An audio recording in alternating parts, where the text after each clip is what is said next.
supported it because CSB is more than a bank. We're your neighbors, your friends, your business partners, and these kids represent the future of our community. Stop by our convenient new location on the Coralville Strip. We'd love to see you. Central State Bank, member FDIC. Hey, AJ Perez here from Deary Chrysler Dodge Jeep Ram in Iowa City. September is Jeep Adventure Days, and to celebrate, we're throwing our annual Deary Jeep Jam Saturday, September 29th. AJ, excuse me, isn't there a football game that day? No game, so join us at the Deary Jeep Jam September. AJ, isn't September also Ram Power Days? Join us for the Deary Jeep and Ram Jam Saturday, September 29th from 10 a.m. until 2 p.m. Let us take a picture of you and your Jeep or Ram and get a free t-shirt and a chance to win $500 in Jeep accessories. And someone wins $500 in Ram accessories too, right? Okay, sure. Balloons for the kids? And food on the grill. What about the deals? Save up to $6,000 all month long on a new 2019 Jeep Cherokee. And Ram? Up to $16,000 in total savings on a new 2018 Ram 1500. Deary Chrysler Dodge Jeep Ram, 651 Highway 1 West in Iowa City, or online at DearyIC.com. All offers are while supplies last. Not everyone qualifies for all incentives. See dealer for details. Over the years, car keys have gotten extremely complex. Mike's Lock and E-Keys for Cars can generate the most technically advanced automotive keys on the market today. Mike's Lock and E-Keys for Cars can produce most conventional transponder, sidewinder, and remote-headed keys. If you've lost the keys to your car or simply need a duplicate, call 330-9185.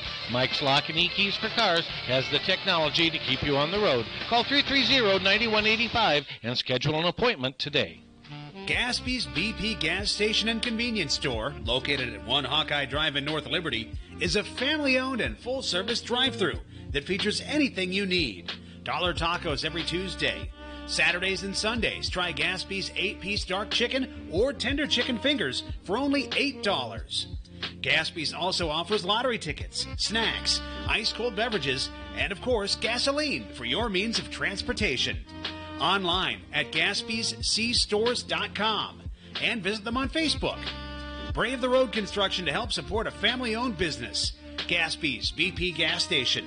Convenience is their business 24 hours a day. From the Harty and Stalker Studios in the heart of the Hawkeye Nation, this is the mighty 1630 KCJJ, Iowa City. Here is your KCJJ forecast today. Partly cloudy, warm and humid. Our high right around 91 this afternoon with wind out of the south becoming west at 5 to 10 today. Tonight, partly cloudy, low of 67. Tomorrow, partly cloudy with a slight chance of showers and thunderstorms, 88. And then on Wednesday, scattered showers and thunderstorms with a high right around 85. I'm meteorologist John Cable on the mighty 1630 KCJJ. Right now at our studios, it's 70. Weather brought to you by the Westport Touchless Auto Washes at Walmart in Iowa City and Coralville's Hy-Vee. AllHawkeyes.com. Brought to you by Premier Automotive in North Liberty. Hit a deer or miss a gear, call Premier. Also, Steve Anderson, Hawkeye Title and Settlement. Mike's Lock and E-Keys for Cars. GT Carr and his crew at Supple Siding and Remodeling. Sittler's LED Supplies. Supple's Flowers, the home of 1-800-800-ROSE. The Oxyoke Inn. Zephyr's Printing and Design and Imprinted Ink on the Ped Mall. And Kevin and his crew at Big Dog TV and Internet, serving all of eastern Iowa. With Dish, DirecTV, Internet, and more. Don't call the 800 number. Call local. Call Big Dog at 338-6600. Thomas Suter and Pat Harty from AllHawkeyes.com. Morning, Cap. Morning, Pat. How are you? We have everyone. Coach Patterson on the line as well. Good morning, Coach. Good morning, Tom. Good morning, Pat. How you doing, Don? I can't complain. It was a good weekend. Yes, it was. It sure was. Yes, it was. And I guess let's start with what happened Saturday. Then, of course, we'll look ahead to the big game this Saturday. Don, how surprised are you that Wisconsin's not coming in undefeated? I'm a little surprised. They're tough to beat in Camp Randall. I knew BYU had a chance to pull it off, but I still honestly thought that Wisconsin would win. So that changes the formula a little bit for Saturday night, doesn't it? It does, and it does make you – what was BYU? I don't know if you were able to – I did watch some of the game, but I'd like to – obviously you know more about it. BYU just seemed like they were as quick. They didn't really get dominated at the point of attack. And, I mean, just your thoughts. What was BYU able to do? Well, we played BYU several times when I was at Connecticut, and they're a good physical team. They have tough players, just like Wisconsin does. So it wasn't a question. It wasn't going to be a question of Wisconsin being able to out tough them. I don't think. I think they proved that the way the game played out. They're just, and you got to realize those guys are used to traveling. You know, they travel quite a bit and playing for Brigham Young. Mm-hmm. They have to travel to even have an 11-game schedule, of course, and travel significant distance sometimes. So it wasn't such a big deal to them to travel halfway across the country because they do it from time to time. What little I saw, it looked like BYU had some luck attacking the edges that the Badgers. Well, they just got the edge a lot. I thought BYU looked quicker. Yeah. Just at a number of positions. They just looked quicker than Wisconsin did. Yeah, I can see where you say that. I haven't seen the entirety of the game. I just saw a few clips here and there. I couldn't help but notice, of course, the key play in the game was what Coach Fry always famously called exotics. Yes. They ran a double pass effectively for a touchdown, and in that regard got a cheap score. But they messed up well against Wisconsin. They ran the ball. I think it sounded like motion must have bothered Wisconsin a little bit. They ran a lot of what we call window dressing. They would, send a receiver across the backfield and maybe hand off to him, or maybe fake to him and hand off to the back that's in the backfield. But those things seem to bother the Badgers a little bit. I do know they had a significant injury. One of their outside linebackers, Van Ginkel, missed most of the game, and I think he's probably very doubtful for our game too. So we have injury issues, but so does the other team, and on Saturday night that'll probably be a wash, I think, in terms of how the teams are ready. Okay, and looking back at Northern Iowa, game kind of went as I think a lot of people expected. I think a lot of people, Tom, myself, we had Iowa winning maybe low 30s to like a 10 or a 13. It never felt like Iowa was in danger. No disrespect to you and I think they still could have a good team. But Iowa was just superior at the point of attack, especially in the trenches, Don. Just on both sides, you could tell there was a big difference. Yeah, I thought we started the game with a real sense of urgency. I think we needed to start fast and put up first half points. We needed to gain confidence in our ability to execute our passing game, and I think in both cases, you'd have to say mission accomplished. We had, I think, 300 yards, as I recall, 300 yards plus at the half, and had the ball 21 out of the 30 minutes. We actually at halftime had 50 snaps versus their 20. So I thought it was a good idea. It was a good idea to come out with tempo. Tempo offense gives you a chance to move the ball quickly. Of course, some of the big plays that you and I gave up, it was because they simply weren't quite ready on the snap. And of course, we had superior depth. So if we wanted to play a hurry-up game, that was in our favor. Their players were going to get tired, just as ours were going to get tired. But our second teamers are better than theirs. So that was good to see. I thought it was good to see. We had a really good blend of run and pass, really throughout the game. Good balance. How does Nick Easley go? What I was hoping for, and we got it. Go ahead, Don. The other thing that comes to mind for me in the running game, we were really effective in creating a soft edge on their perimeter defense when we blocked outside zone. We were running downhill with consistent good yardage. That was good to see, of course, because that's part of our bread and butter of our rushing game. So we certainly got that untracked early, and that helped a lot, I think, to be in second and medium rather than second and long. I will comment about Nate. I was glad to see Nate put up such good numbers. I was at practice on Wednesday, and I just spoke very briefly with Nate, but I just noticed it seemed to me like he was a little bit pressing. And I just simply told him one simple thing. After practice, I said, Nate, a wise old coach once said, you don't work football, you play football. So go out on Saturday night and have a lot of fun. And that's what it looked like. And it looked like he was having a lot of fun. Yeah. 23 of 28, 309 yards, 2 touchdowns. Did have one pick. Things to work on for Nate. He doesn't always set his feet when he throws. He sometimes throws outside his body, as we would call it. The bottom line, his lead toe on his left foot should be pointing at his target, and sometimes it doesn't. and typically that's when he's off target. Mm-hmm. So just something for Nate to work on. I know he's going to hear that from Coach O'Keefe, and that's a true statement. Donnie, Nick Easley, first two games had one catch, I believe, and then Saturday came out looking like a completely different guy. He was open a lot, got 10 receptions, and really made a huge difference in our offense. Did he just have a good game, or do you think he was nicked up a little bit, or just? Well, I did read in the paper. I wasn't aware of it from watching practice, but they did say he was on a reduced snap count for the game. So I don't know how many snaps Nick had gotten in the first two games, but obviously he's whatever might be holding him back a little bit. He's maybe worked his way through that. Well, Kirk was asked about it. It was a good game. I was glad to see overall we caught the ball well. Now it helps, of course, when you're throwing it in Nick's direction because he's not likely to drop. But it is good to see him with such a productive game, and he appears to be 100% in getting ready for the Badgers. Of course, it was important to get Noah out of the doldrums, and we certainly did that. I think he had 99 yards receiving at the end of one quarter. That he did. Yeah, so that was good to see. Torin and Mackay were both solid in the backfield again. Not spectacular numbers, but solid numbers. Here's one thing else I couldn't help but notice. I think we're very comfortable with Mackay in the passing game. Yes. I'll tell you why I say that. We ran a little play-action pass where we snuck Mackay out over the middle. That was good to see. We wouldn't have called that play and had him in the game to run it if we didn't have confidence in his ability to go down a seam and catch a ball.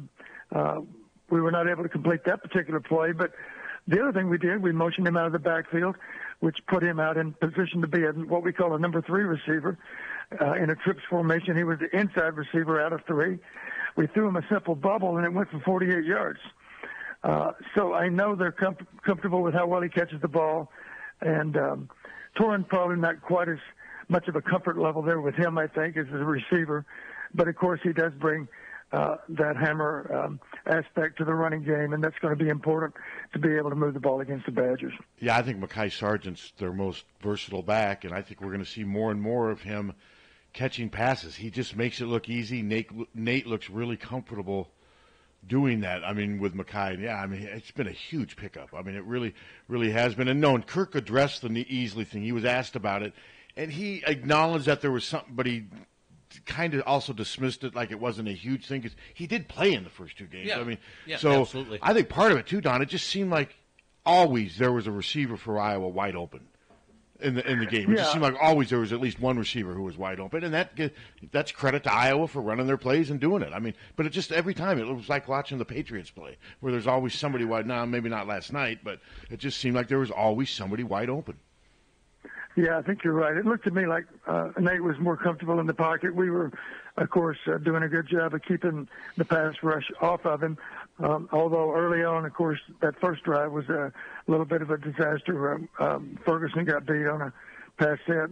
I would mention this. Young Mr. Brinkman had 2 sacks yes, he did. for UNI. And the reason I bring it up is he's a proud graduate of Regina High School. He played for and is an excellent player. He played well. He did. He played it was neat seeing that. We have a couple of photos on All Hawkeyes of Brinkman, Dalton Ferguson, and Tristan Wirfs. I mean, 3 guys from right in this area, all playing in that game. So, but no, it was a good win for Iowa. And Don, how important is the quarterback matchup in Saturday's game between Hornibrook and Stanley? Can a team win without their quarterback playing better than the other? I think it's going to be very difficult for a team to win in under those circumstances. The running games, match up. You'd have to give the edge to Wisconsin. Of course, they outrush almost everyone they play. But the offset of that, of course, is an outstanding front four for us on defense. And the linebackers are certainly playing solid football, too. So I think the winner is going to have good quarterback play this next weekend, and I wouldn't be surprised if both quarterbacks play well, and that, of course, makes for probably a really tight game that'll go to the wire. How about the matchup between Wisconsin's offensive line and Iowa's defensive line? I mean, I can't wait for that. Yeah, I agree with you. I think the Badgers, you really find yourself wondering, would we have actually been better off with the Wisconsin win? My guess is there were a few players maybe that were wearing red and white last week that maybe took BYU a little bit lightly. It's that old adage, you warn them that the stove's hot, and yet they still have to touch the stove to find out. So those Badgers found out that BYU was more than capable of beating them. And now you've got somebody. I guess the question I have for the Wisconsin game, they had to have lost a little bit of confidence with their ability to dominate an opponent because they didn't dominate BYU. No. But the question in my mind is there's going to be a little loss of confidence. Is that loss of confidence more than offset by their backs against the wall mentality that they now have? Good point. I don't know. I think the Badgers started the season with a long-term goal of being one of those Final Four teams in the playoffs.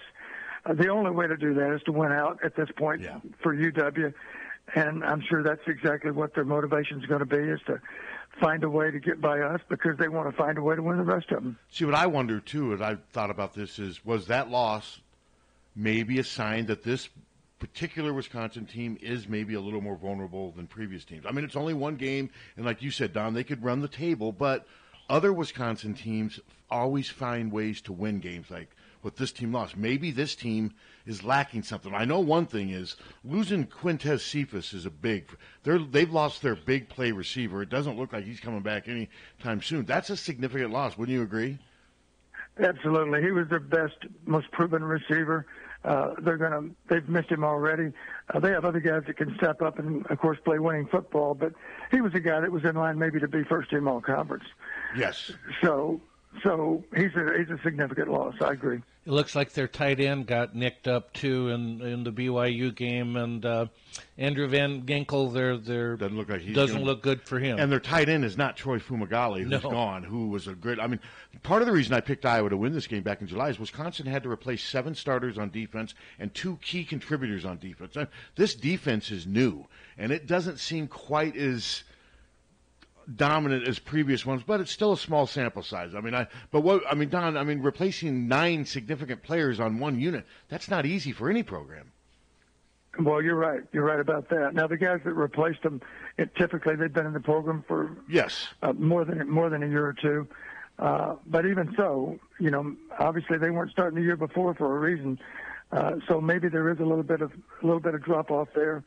The other thing, of course, the Badgers haven't been on the road this year yet. No. So that's gonna be an adjustment for them. They haven't seen that north end zone yet either. No. So hopefully the first time they find themselves in the red zone, it'll be on the north end of the field. Nothing against the students. The students do a good job on the south end of the field too. But the bottom line is that Kinnick is a good home field advantage, and that'll be important come Saturday night. Okay, Donnie, put on your offensive coordinator hat for us. And devise that game plan for Iowa versus Wisconsin. What are the Hawkeyes going to do to come out on top? Well, one thing that comes to mind for me, a year ago, it seems in my mind, we really tried to beat Wisconsin at their own game. We were determined to go out and run the ball and be effective with that, and we didn't get that done. Now, last year we couldn't beat them at their own game. Maybe this year we can. I don't know. We'll certainly try. Knowing us, we're certainly going to give it a try.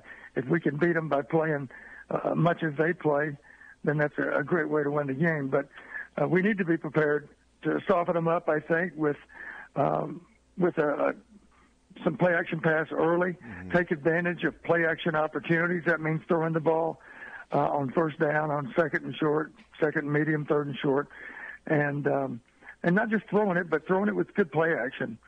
I think that's going to be important to give us some big plays. We need to, for sure, test them down the field. BYU was able to put up a couple of big plays against them. I think it was more with the run than the pass. Mm-hmm. But regardless of how you get a chuck yardage play, you need to work to manufacture some of those plays. Hopefully we'll do that. And I think the way we played against Northern Iowa is a good sign. We went out and tried to keep them off balance with our play call, and I thought Brian did a good job of that against Northern. It'll be very helpful if we can do the same thing against Wisconsin.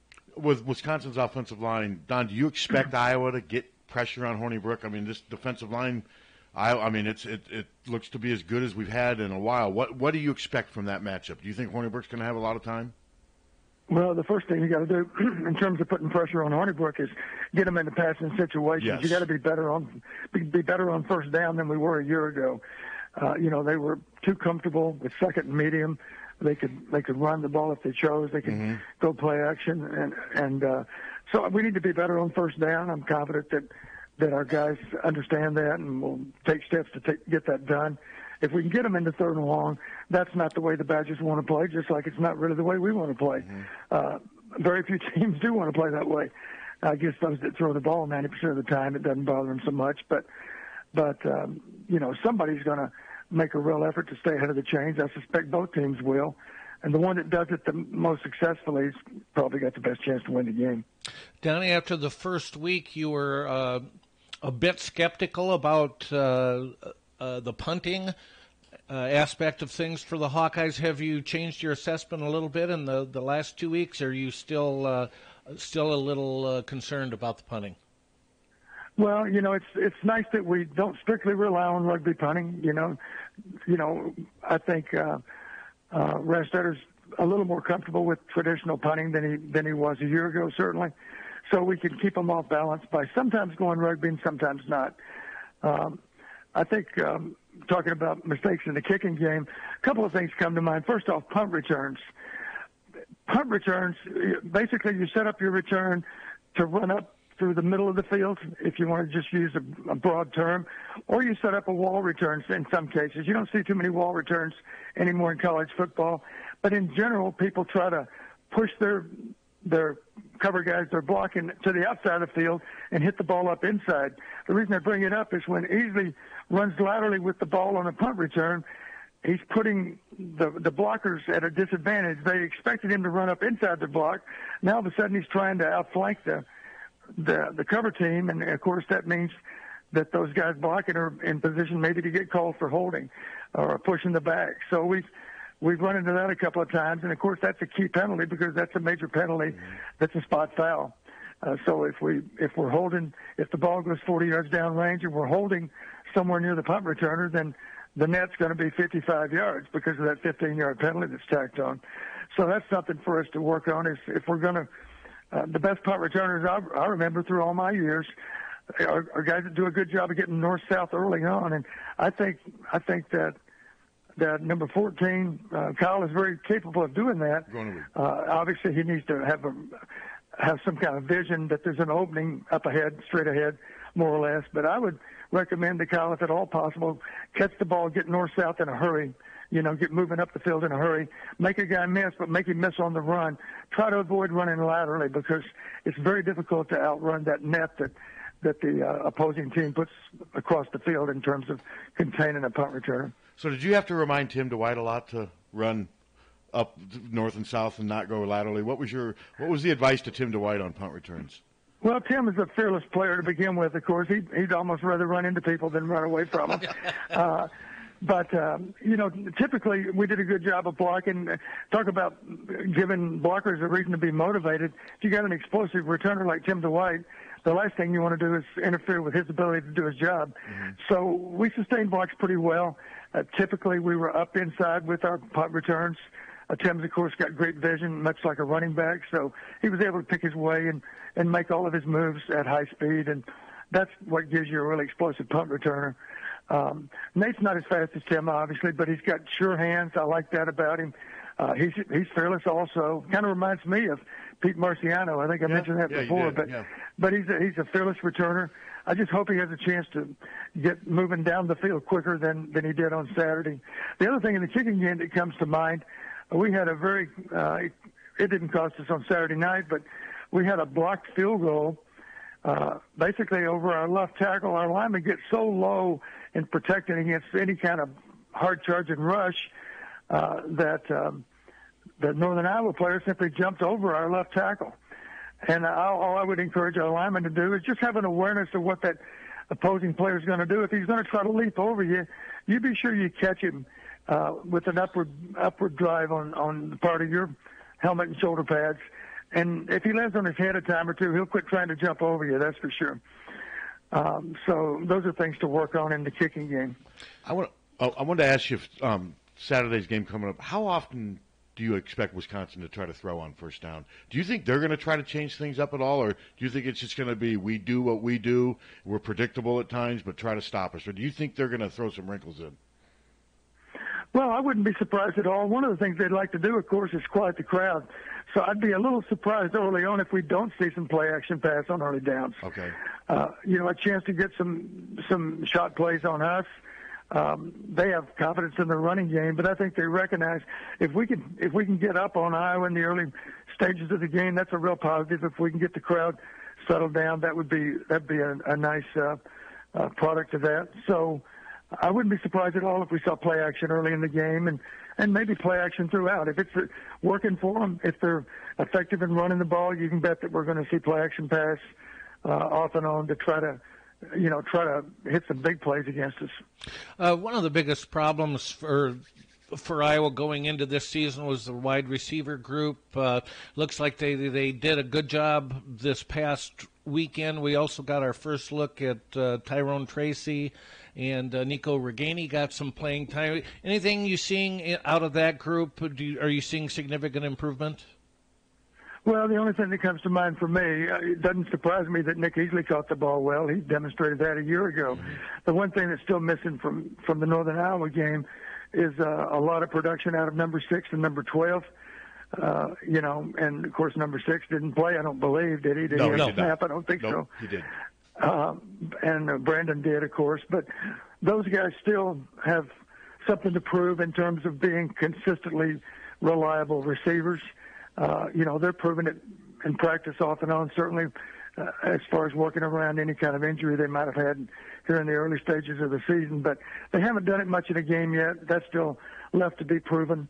Hopefully they'll have a chance to prove that this Saturday. Looking at the Big Ten, not a good day on Saturday. I think 7 teams lost, and some of them were obviously upset losses. I don't consider Illinois losing to South Florida a loss, but my God, they played that game at Soldier Field, Don. It looked like there was maybe 10,000 people there. I mean, just your thoughts on the Big Ten right now. Is it Ohio State and everybody else right now, or is it too early? I mean, how do you look at the Big Ten? Are you concerned with 7 teams losing? Because now the Big Ten's starting to take a lot of shots nationally again. Yeah, and you could expect to see that, of course. Wisconsin loses at home. Nobody saw that coming. Purdue's gotten off to a rough start. 0-3. Nebraska is a knock-knock joke at this point. I guess you probably heard that one already. Yep. Yeah. And what else comes to mind? Ohio State won, but the score's a little misleading. You're right. 2 scores on defense. It's surprising, of course, that Northwestern, I know you would say that Northwestern typically does struggle in the month of September. Watch out for them in October, November. We'll see if that's true. They've not performed like Fitz thought they would, I'm sure.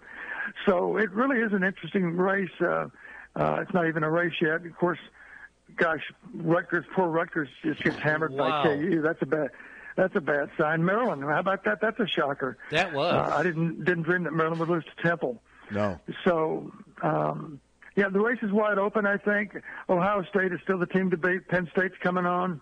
Michigan still is a dangerous team. If they ever get it all put together, they could be a force in the East. But in the West, it's kind of hard to imagine that this is not maybe the showdown game of the entire season. It's Saturday night in Kenny. You could make that argument by default, really. I'm not saying anything great about Iowa or Wisconsin because Iowa's still not even ranked yet, but Northwestern and Nebraska, I know they don't have a quarterback, and people say Minnesota doesn't have it. They're both. How do Division I programs get to the point where they lose one quarterback and they're down to walk-ons? Is that partly, Don, due to just the quarterbacks just don't stick around if they're not starting anymore? Well, I think players are more likely to transfer nowadays. That's true. But I still would assign some of the blame to the coaching staff because the bottom line, first off, you need to recruit players that understand that football's a team sport. Mm-hmm. And if you're second team, that's okay. You just be the best damn second team player you can be and be ready for your opportunity when it comes. And for that matter, you need to have, at some positions, you better have 3. You better have 3 quarterbacks. You better have 3 running backs. You better have at least 3 tight ends, And shame on you if you've only got 1 quarterback, because you recruited some of the wrong guys. And you could even argue, even if you recruited some of the wrong guys, then you got to do all the things that you can do to keep them engaged. And you got to, if they're not a team player when they show up, you better help them to understand what team concepts are early on in their career, because, you simply shouldn't be in position where you got to play a guy that's not even on scholarship, not at that position. Minnesota's got a freshman walk-on playing quarterback. Yeah. It's just hard to believe. And they've lost 2 running backs. But they're still 3-0 because they haven't played anybody. Right. And Indiana looks like, I know they haven't really played anyone, but I like what I'm seeing from Indiana. I think they look like they're getting better under this Tom. Have you had a chance to see them at all, Don? Very little. The only thing I'll say about Indiana, I put them in the same category as Minnesota. They've traditionally gotten off to good starts. Yes, you're you right. could always argue that it had something to do with good scheduling. But then the real question, of course, is what happens when you get into conference play. Indiana's history has been that they tend to get outscored. We'll see if they can change that this year. Bill Inge is on that staff. Billy's an outstanding coach. Maybe their roster is a little stronger on defense than it was in the last few years. Minnesota the same way. I know PJ was bragging about being 3-0. I guess he's the first coach to start off 3-0 in each of his first 2 years since 1890 whatever.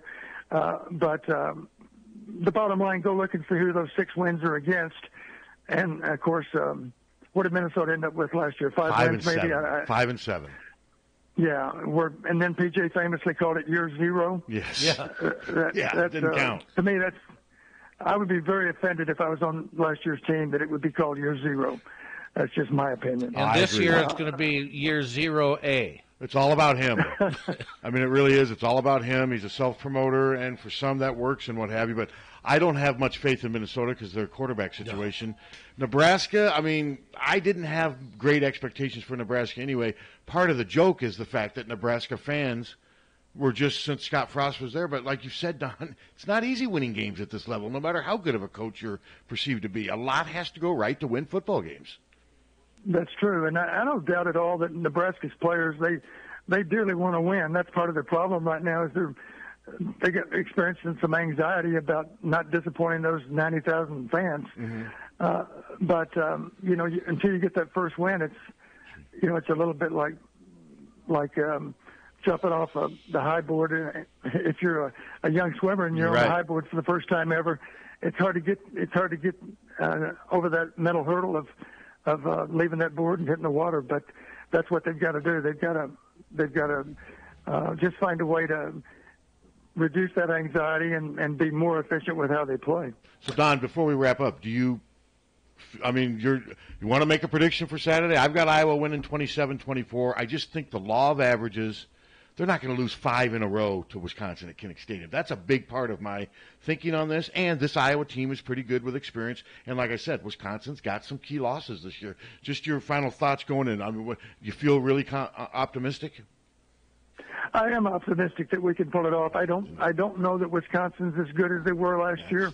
You mentioned the losses to graduation, and of course they've got an injury or two that's significant. I was surprised the place kicker missed the field goal. He's a good kicker. He has been. I think he choked. Yeah. So I don't think their punt returners. I don't think Paul's very happy with their punt returners. They lost their best skilled receiver for the year, it sounds. So that's a significant loss. So we'll see what happens. I know the Badgers are angry and determined and all those things, but I think our guys remember also we were embarrassed a year ago against the Badgers. Yes. I know our players want to rectify that. So I like our chances in part because we got 70,000 people wearing black and gold. I think that does help. Well, Coach, we really appreciate you spending the time with us this morning, and look forward to talking to you next Monday with a big Hawkeye victory under our belt. Likewise. Let's hope for a 1-point win, and anything beyond that would be gravy. All right, Don. Guys. Have a good Thanks week. So much. Appreciate it. Yeah. I think you'd rather have like a 50-point win, wouldn't you? I think that would just be outstanding. But I will love a 1-point win. Heck, I'd take a half-a-point win if it was possible. I do, though. I feel good about Iowa's chances for lots of reasons. I just don't think this Wisconsin team is quite up to the level of some of them. And it's going to happen sooner or later. I mean, they're just not playing very well. No, what did Taylor do this weekend, rushing-wise? Because every time I looked up, Taiwan I thought Deal he was had like Did he have over 100? I think so, yeah. Because every time I looked up, Taiwan Deal was in the game. But BYU rushed for over 200. Yeah, no, I don't think I'm telling you, Wisconsin's defense is not what it used to be. Well, and I think you're exactly not right. what it was last year. Yeah. I don't want to go total past tense. You All got right. money on? Yeah, we got money on. Money, money, money, money. Hello. What's going on? Here's Adam Haleska, Wells Fargo Advisors with the markets. Thanks, guys. Good morning, everyone. Stocks finished mixed for the day on Friday. The Dow had added 8 points on the day to close at 26,154. The S&P 500 gained less than 1 point to close at 2,904, notching its fifth straight advance. And Nasdaq Composite declined 3 points and closed the week at 8,010 points. Major averages paired early session gains Friday, followed by reports that President Trump will maintain plans to implement tariffs of $200 billion of Chinese imports. 7 of 11 sectors finished in negative territory. Financials outperformed in sympathy with rising interest rates, while perceived bond proxies, including real estate, utilities, and telecom, lagged. In earnings, Adobe Systems rose 2.3% and closed the day at $274 a share after the software company topped profit projections. Looking at this week here, to start Monday, major averages are poised to decline this morning as lingering trade tensions remain at the forefront of investors' minds. Currently, the Dow is up 10 points this morning. S&P is down 5, and Nasdaq is down 66 points. In corporate news today, Apple is losing 1.1% ahead of the opening bell, as the iPhone maker had previously warned tariffs could affect a wide range of its products. Teva Pharmaceuticals is climbing 5.5% on news that its migraine drug gained FDA approval. And meanwhile, Lululemon is advancing 2.5% this morning following an analyst upgrade. European markets are mixed here at mid-session. The Euro Stock 600 is adding 0.1%, while Germany's DAX is losing 0.3%. In Asia overnight, the Shanghai Composite fell 1.1% to close out at its lowest level since 2014. And Japanese markets were closed for holiday today. Treasuries are modestly weaker, with the yield on the 10-year note up 1 basis point. That's at 3.01%. In commodities, crude is adding 0.6% to $69.43 a barrel. And gold is up 0.2%. That is trading at $11.99 an ounce. Once again, this has been Adam Haleska with Wells Fargo Advisors, LLC, member SIPC. If you're in the Iowa City, Coralville area, we can be reached at 319-338-3799. Or you can always come in and see us. Adam Haleska, Corey Urian, Ted Stoley, and Daryl Courtney. We're all at 501 12th Avenue, Suite 201 in Coralville, Iowa. We're as close as your smart device. Just ask Alexa to play KCJJ on TuneIn. Our video and audio streams are powered by Lucky's Market at the Iowa City Marketplace. Here is your KCJJ forecast today. Partly cloudy, warm and humid. Our high right around 91 this afternoon, with wind out of the south becoming west at 5 to 10 today. Tonight, partly cloudy, low of 67. Tomorrow, partly cloudy with a slight chance of showers and thunderstorms, 88. And then on Wednesday, scattered showers and thunderstorms with a high right around 85. I'm meteorologist John Cable on the mighty 1630 KCJJ. Right now at our studios, it's 70. Weather brought to you by the Westport Touchless Auto Washes at Walmart in Iowa City, Coralville's IV. AllHawkeyes.com. Is that it? That's our... So you're back. We're back? You're back. It'll be 91 today. Wow. Yeah. It was hot Saturday, humid. Yeah, very. By the time the game started, was it all right? It was okay in the stands. Yeah, it was. Yeah. It was okay. What did you think of the wave and the song? I thought it was cool. Yeah, I mean, it was fun. I posted it on. It's on our Facebook page, the song and everything. Was it true people were yelling Freebird and Seeger and stuff while he was singing with lighters? Yeah. I just don't know the song. I don't either. But but I thought it was a great moment nonetheless. It was a great moment. Yeah. And I thought it was. I always liked seeing the opposing team participate in it. And I think that now is part of, hey, we're going to Iowa, guys, after the end of the first quarter. And the people that were thinking we were treating the Cyclone Band differently. We treat them all the same. Yeah, they're horribly. all... Yeah, horribly, which is fine with me. They're all up there. Squeeze them up there and let the Iowa Why fans... not? Why not? Let the Iowa fans have the better seat. Yeah, absolutely. Hello. And they're kids. They're college kids. They don't care. Hey, good morning. Good morning. I've got a question about the substitutions when the game, I think, was 38-0, and maybe you could answer this. they took Jack Hockaday, who's been playing really, really well out, and I think they put Amani Jones in. They did. And it seemed like right away they yanked him again, and then Jack Hockaday, with this big lead, played the rest of the game. So my two questions are, and I thought I saw Brian Ferentz talking to Amani Jones on the sideline. My question is, why did they keep playing our starting linebacker when it was 38-0? And did Amani Jones even go in, or did they pull him? Because they pulled him like they did in the first game, and the only way I can interpret it is he's blowing assignments. Yes. I mean, he's not where he's supposed to be, and that's what happened in the first game. They pretty much said that. He was too aggressive. He was too eager to, and I think he freelanced, and they don't go for freelancing, especially when you're a linebacker. That's the only way I can interpret it. I mean, they're not going to give us the specific reasons why they do stuff like that in public, but I think it's pretty obvious that Amani Jones did something that really pissed them off in both games, and that's the only way I can interpret it. I mean, you bench a guy. He also had a couple of penalties. Saturday, just some undisciplined stuff. They like him, and the reason I think they put Amani Jones in, they like him. They like him. This guy was starting all through spring and all through preseason, but Hockaday is one of these guys who just seems like when the game's there, he's there and ready to play. He's played well, and he doesn't freelance. He's assignment sound, and that's the way I look at it. But they don't want to give up on Amani Jones, so they put him in there. But then he screws up again, and boom, they put him back out. Amani's got to just get his head back in the game and realize that it's more than just laying these big hits on guys. You got to be a thinker out there too, and that's the only way I can interpret it. And do you think do you think he's making the same mistake over and over again, and they're so frustrated with it that that's why they possibly, yeah. I mean, there's always that chance because I mean, how many mistakes are there that a middle linebacker can make? I mean, you're out of position or you're not, and I think that's part of it. I don't know if he's just not reading things the way he is, but the way they made it sound after the first game is when Kirk made the remark that we like him, but he was trying too hard. When you're trying too hard, that means you're freelancing and you're out of position. Okay, thanks, guys. Bye. Yep. That was weird, though. They put him in, and boom, they took him out. It seems like almost like he's guessing rather than reading the play. Guessing and assuming. I think it means that he's assuming things, and he's kind of going on his own when really he needs to wait and let this thing develop and just trust the system. That's the only way I can interpret it. I think you're right. Hello. Hey, morning, guys. Hey. Morning. Hey, did you guys catch that Wisconsin game? Did you watch it on TV? I watched a good chunk of it, yes.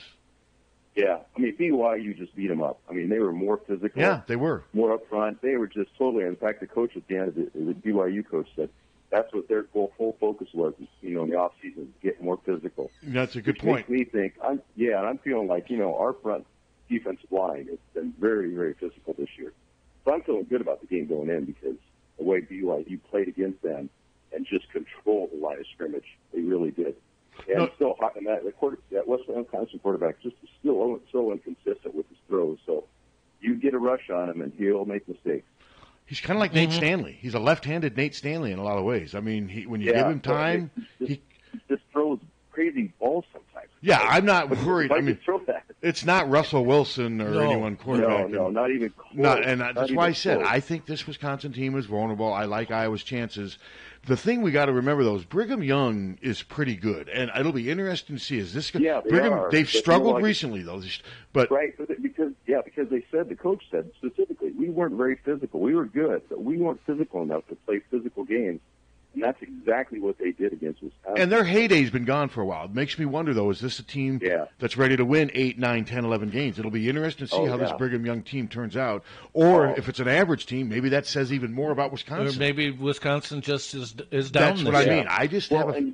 Go ahead. You got to remember, BYU brought their quarterback that got injured last year, and he's a very good quarterback. So, so I'm feeling good about it because just the way our defensive line is played and what I saw on Saturday with what BYU did to their line. Yes. I feel better about it. I'm with you. I feel about as good as I can going into a Wisconsin game. Thanks a lot. Thanks for the call. Yeah, I mean, you do feel better about the game, but, still in my head, until I see us move the ball against this Wisconsin defense, I'm going to have my concerns. And I'm wondering if my 27-24 might be too high. I'm wondering if this game may be a 17-13, 18-11, something 19-12. Just it's a blocked extra point, maybe a save. I don't know if this is going to be but it's just so hard to read when teams like this come together, and it's going to be interesting to see how Wisconsin has not had to handle adversity in September in a long time. I mean, no, that's right. Wisconsin's adversity is usually late in November or at the Big Ten championship. This is early. This is new. I mean, the joke is that Barry's already running practice right now, and Paul Christ has been told to sit up in his office for a week. I mean, I'm sure Barry has got some advice for Paul Christ going into this during this week. Don't you think? Barry's not your typical AD. I think he's hands on that football team. I think so too, and I think.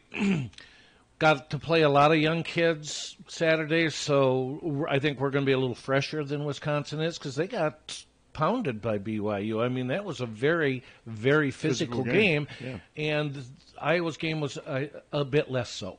Yeah, I mean, you and I never, to me, gave any impression that they had what it takes to win that game. They never controlled the line of scrimmage. They couldn't contain the edge. And like I said, every time it looked like at least one Iowa receiver was just wide open. Wide open.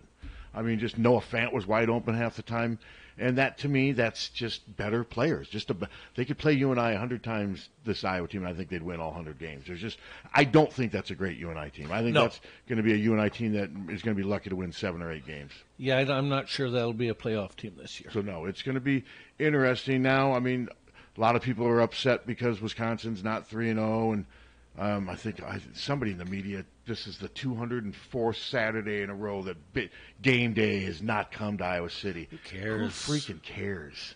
Certainly not me. I mean, why do people care about they game coming day? to Iowa? They're coming to that Big Ten tailgater thing, isn't? And I'm not knocking that, but do you care about that even? Not in the slightest. I don't even. It's my fault too. I should put that stuff in on my site. I got to get better at it because people do care about that stuff. I couldn't care less about any of that. It's nice to, I think it's nice. It's publicity. That we're in the, but I don't think it's spotlight. It's a conspiracy. It's not. My God. Yeah, it's a. The media has a chip on its shoulder. The media is going to have a chip on its shoulder going into Saturday's game. The guy from ESPN said they've got, all these sports stations, and there's one that can't even get a call. I know you're going there. I've done some research though on this, and most of the people tell me they blame Trump for it. It's Trump's fault. It's probably. Do you agree, Tom? It's Trump's fault why game day won't come here. I think probably. I think there's something to it.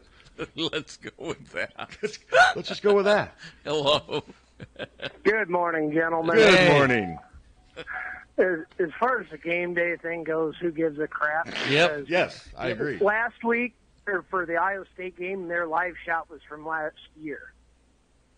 What do you mean? Yeah, no, they did a live. Yes, they did a live shot on ESPN. On the water tower, yeah, and North End Zone was the old North End Zone. We posted it on our Facebook. Yeah, they did a live. It says live. And it's last year's photo. I didn't notice that. Yeah. That's kind of funny. Yeah. And not to mention, they're not going to come to Iowa City this weekend anyway. The game's on Fox. Well, someone says, people say that doesn't make a difference. But I think it does maybe matter a little, but it doesn't prevent it from happening, is what I was told by the people who obsess over that stuff, that you can have. But let's face it. Wisconsin's ranked 18th. Iowa's not even ranked. As great as we think Iowa is, and my God, they're our team, they're not even ranked yet. So we shouldn't be. No, I mean, they haven't really beaten anyone yet. Now, Iowa State, I will say, and I tweeted this, watching that Iowa State game made me appreciate Phil Parker even more, because I'll tell you what, they shredded Oklahoma's defense. Mm-hmm. I mean, they just went up and down the field. If Oklahoma didn't have a freak show on offense, they would have lost that game. No, Iowa State's got a good team. They do. Well, and they almost did. No, they did. They almost won. Murray. But that Murray had to have 400 total yards for them to win that game. David Montgomery, anytime he'd run out in the middle, then he'd cut out, Oklahoma could never seal the edge. David Montgomery had nowhere to run against Iowa. Nowhere. And Phil Parker, like I said, I just tweeted, makes you appreciate Phil Parker even more watching Iowa State shred Oklahoma's defense. Because it does. And most of Kyler Murray's yards came in the first half. Yeah, no, you're right. And on broken plays and what have you. So no. He's sure good, though. Tell you what did Iowa do to Hakeem Butler? Because a lot of the stuff Oklahoma did to him, they had guys there. He just physically outdueled these guys for the ball. That never happened against Iowa. They never even tried to really throw to him. No, well, it's because they never went down the field. I know, and I don't know if maybe you got to give Iowa some credit for making them reluctant to do that. But Hakeem Butler made some money yesterday. He looked like an NFL receiver. He sure did. He looked like Plaxico. Yeah. He reminded me of Plaxico Burress. That's sure who he reminded me of, Plaxico Burress. Saturday, I mean, he made some money. But it was a fun game to watch too. Oh yeah.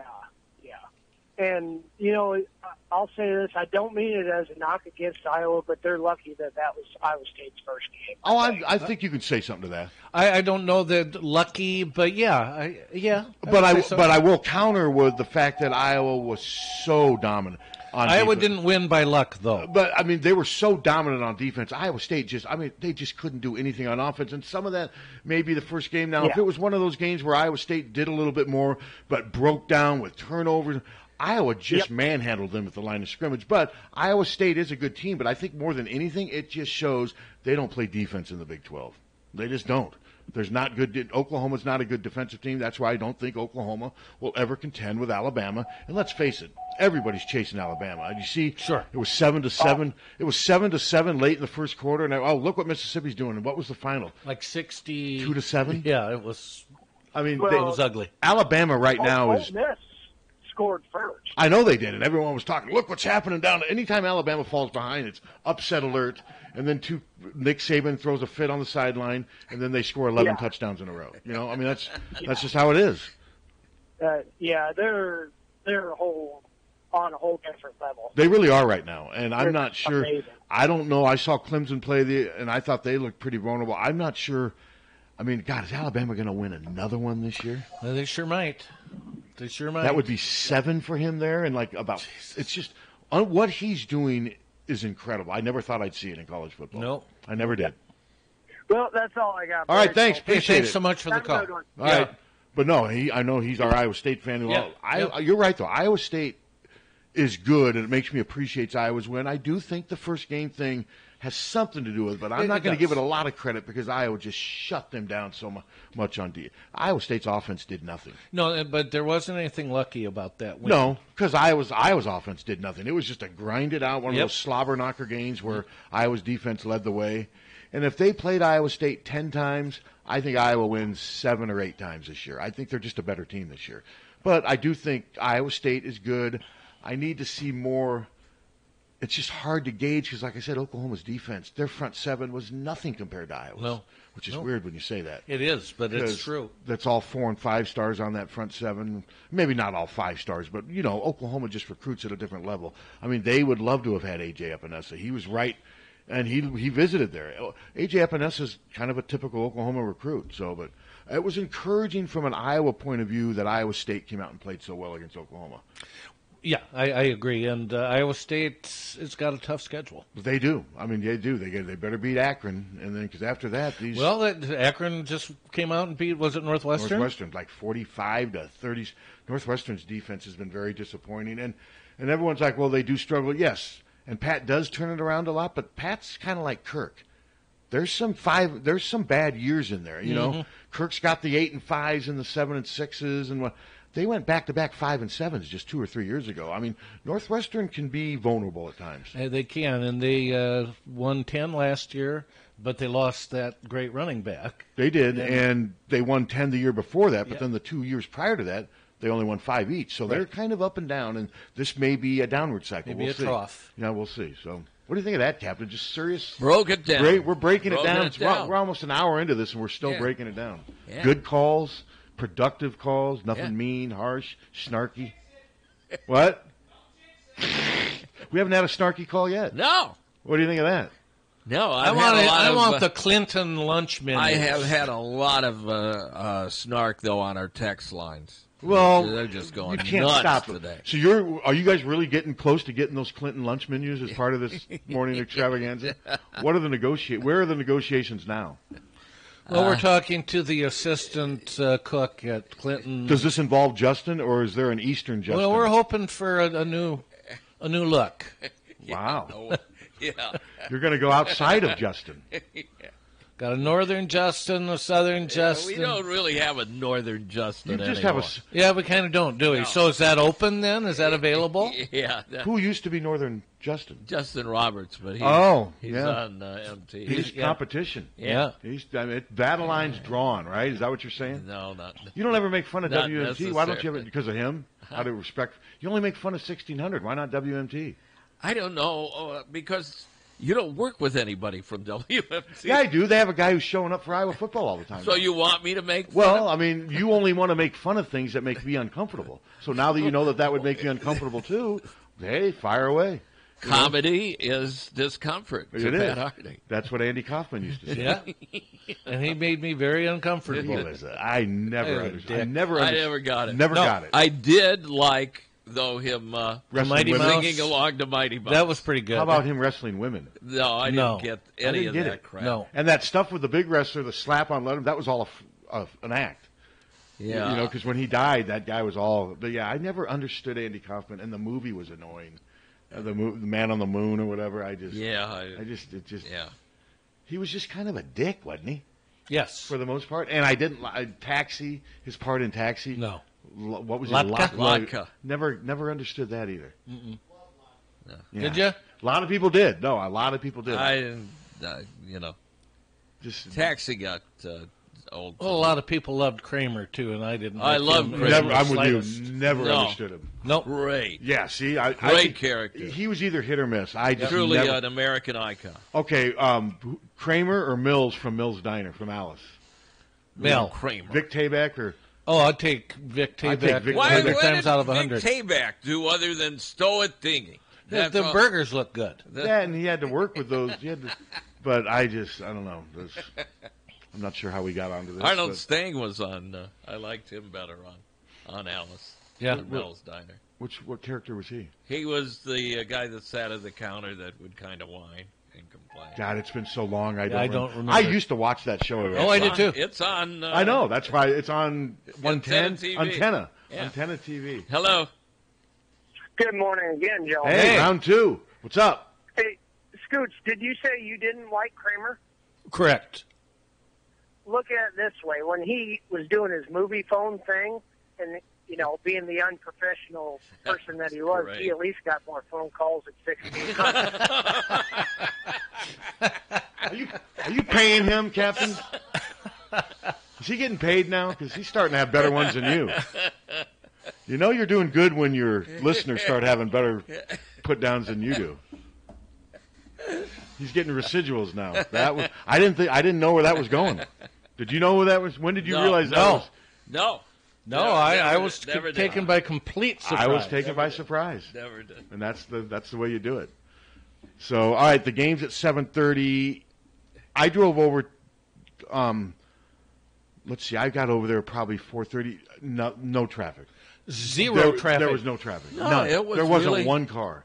Now I drove straight from my house. I went down Market Street, then in front of Union, then across the river, and then Riverside. Nothing. Tommy, you want to say what the highlight of the drive over? But Iowa State, on the other hand, I got stuck on Hawkins Drive going around that turn to get into the parking lot. I was probably there for 20 minutes. It was bumper to bumper. It was. This was the highlight of our drive to the stadium. So I'm riding over. Jan is driving Steve and I over to the stadium. We get to that area between the roundabout in front of the field house and Melrose, the hospital ramp there. And not a good area. Just stops in front of us. It just sits there. So was there cars in front of that car? There were cars in front of that car, but then they moved, and that car didn't go forward. So it could have kept advancing. It just stopped. Reason to get upset. And two other cars went around us. And then, after a couple minutes, a couple girls get out of the car. They're getting dropped off. And then they start talking to the guy driving the car. And so Jan honks. And the girl, gives her like the peace symbol, like sorry about it. And Jan flips her off. Well, it was great. At the tailgate, Steve's like, I'm so glad you saw that. Great. So how did the girl respond to being flipped off? They did. Did the car eventually? I think they were kind of. Why was the car taken back by? Why was the car not? But why was the car not moving? Why were they? They were yapping. Being rude. They were being rude and yapping. So did they move after she flipped them off? Yeah. Had they not moved, what stage would she have gotten out and headbutted one of them? I don't think that would never have. No. No, and they they even tried to be nice. They came over to the car and they said, "Hey, we're sorry. We're just waiting for 1600 to get a call." Jesus. Hello. Just relentless this morning. Hey guys, it's Chris in New York. How are you? Good, Chris. How you doing? I'm doing well. I'm sorry I missed the Don Patterson segment. Did he talk about how Wisconsin looked at all? Yes. Yeah, he how would you sum it up? I think just that they didn't look rock solid like they have. And that BYU came out and really punched them in the mouth early. BYU was physical. And we all kind of agreed that this Wisconsin team possibly, I don't want to say it's early yet, but this team had to replace 7 starters on defense, 2 other key players on defense. This defense, I don't think this front 7 is quite as physical. And I didn't notice that on Saturday, and that's kind of what Don said. He also said that he thinks the quarterback that plays the best is going to be on the winning team Saturday, and I thought that was kind of interesting. Agree. So, and then I'm trying to think if there was, and let's face it, and he said this, Wisconsin misses Quintez Cephas. He is an all Big Ten receiver. He's better than any receiver Iowa has. They're going to miss that. He's not there, and like I said, that's another reason to feel optimistic. And they miss Fumagalli, too. They do. They miss Troy Fumagalli. This is not the same Wisconsin team. Now they could come out and surprise us all, but that's kind of what Don was saying. But he didn't say, he says Iowa's going to have to play well, and he also brought up he thinks home field advantage. This is their first time with the north end zone. This is their first time with the wave. On the road, the wave. Yeah. That wave brings a lot of emotion into that thing. So that was kind of the gist of it. And it's also their first time to have adversity in the month of September in a long time. That's it. Wisconsin doesn't usually have trouble early. That's true. I mean, I watched most of that game, and what really stuck out to me was the Wisconsin defense. I mean, they were not what they've been. I mean, they gave up almost 200 yards rushing, a couple of big plays. At least there was one, I think it was a 46-yard run. And this is to a team that was, 4-8 last year? I mean, that was a bad BYU team who, by the way, lost to Cal last week. No, but it was still talented. BYU's always had talent. They just haven't put things together. This team may do that, but I'm with you. And they lost Andrew Van Ginkel, one of their better players in their – Wisconsin's front 7 on defense is just the 3-4 this year doesn't look as strong as it has in other years. And on the flip side of the ball, I mean, Hornibrook looked like the Hornibrook of last year. You know, when in the bowl game he came out there and played lights out, and you thought maybe this guy's better, maybe he's turned the corner. And I think last weekend, I don't know whether there just wasn't anybody open, or if his receiver they missed Cephas and they weren't getting people open, or if he just can't make the throw. But he looked terrible on Saturday, I thought. And the Wisconsin, they ran for 200 yards, but. I just think that it came down to Hornibrook and their receiving core, and you couldn't really tell on TV if it was kind of like an Iowa receiver core issue where nobody could get open, or if he just can't make the throw. I think it's a little of both. I think it really is. But you watch that and you say, there's no way that Iowa can't physically match up with them in the trenches. And I think, just like Don Patterson said, it's going to come down to whichever quarterback can make those. There's going to be 3 or 4 times in the game when a quarterback's going to have to make a big pass, whether it's the 3rd and 10 key first down or that touchdown pass in the second half or whatever it is. 3 to 4 throws will decide the game. It's going to be either Hornibrook or Stanley. That's my opinion. No, I do. I agree. Because I do think teams they're going to run and what have you, but I just think the team that gets – I don't think either quarterback's going to play lights out. They just – the team, both quarterbacks have to avoid playing poorly because both of them are really up and down. They really are. And I know Don's a little biased towards Hornibrook because he recruited him, knows him well. He likes both quarterbacks. So I try not to be as critical about Hornibrook when we have Don on, but I've never been a Hornibrook fan. I thought he was okay. I thought he's more of a system quarterback. He's won a lot of games. Partly, though, because of what's around him. He hasn't won a lot of games. He's won games with his personnel. He hasn't won games for his personnel. So we'll see. I think if it comes down to Hornibrook having to beat Iowa on Saturday, I like Iowa's chances. I'm missing the game because I have date night, if you can believe that. So I don't know what I'm going to do. I think my game plan. Well, wait a second. What? I know. Back in May, my wife and I we like music, and we're fans of this indie band out of Brooklyn who's playing. Down on Pier 17, down by the Brooklyn Bridge. I bought tickets. I know right where that is. I wasn't really. So I'm missing the damn game. Like, we got a You babysitter, understand we're going that out to- people go through divorces and they recover and they meet other people, right? My suggestion to you is to call in sick. Well, I don't think that's an option, but I think my battle plan is I'm going to turn off my devices. I'm not going to look at my phone. I'm in New York, so there's pretty low likelihood that I'm going to see the Hawkeyes on TV or anything like that at dinner. And then when I get home at midnight, I'm going to watch it on DVR and pretend that it's live and just go with it. There you go. If you can sequester yourself, that's a great plan. I have never been able to pull that off. Now, are you a big guy on Twitter and Facebook and stuff like that? You got to stay off that, of course, if you want to be. I'm turning my phone off. Okay. A lot of really people, attractive women in New York. I just wanted to point that out. Well, I have a nice wife and a couple of kids, so I'm kind of done there. But every once in a while, I pretty much during the fall, it's football and that's it. So I have to give my wife a little bit of time here and there. But at the time when I bought these tickets in May, I thought, maybe it'll be an afternoon game. Well, this band must be pretty good. What kind of music do they play? Oh, it's indie rock band. Band's called St. Lucia. They're not like big time. I mean, this is a venue that's probably going to have like 1,000 people. Are they hard rock, pop rock, band, country rock? What kind of? Kind of like like synth pop, like kind of like a merge between like modern alternative rock and like 80s synth pop. Oh, okay. Mm-hmm. Okay. Have you ever listened to our internet station? I listened to you on the internet when you guys are talking. No, this is a station with disc jockeys and everything. It sounds like it's over the air, but it's just on the internet. 99 plus. You should check it out. Spell out plus 99 plus. I see it here on your header on your webpage. Yeah, you should check it out. Check it out. I think you'll like it. You'll like the music. Yeah. All right. And go sequester yourself and do a bowl while you're listening to it. All right. Well, anyway, thanks for taking the call. Hey, you bet. Thank you. You bet. Talk to you later. Go All right. Go Hawks. No, I didn't really want him to get a divorce. Yeah, I think that's rough. I think you realize that. Yeah. I think he's called in a few times lately. That's good to know. We got listeners out in New York. Plans in football season they need to be. No, it have to be. I would have to miss this game Saturday. It would have to be Pink Floyd, Led Zeppelin, or the return of Jim Morrison.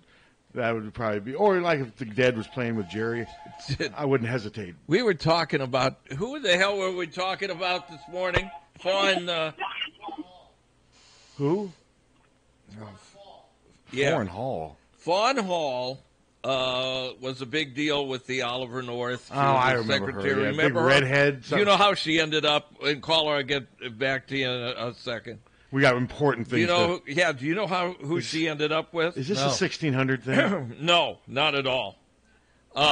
She ended up with a guy named Danny Sugarman. Now, do you know who Danny Sugarman was? Doors producer. Yeah.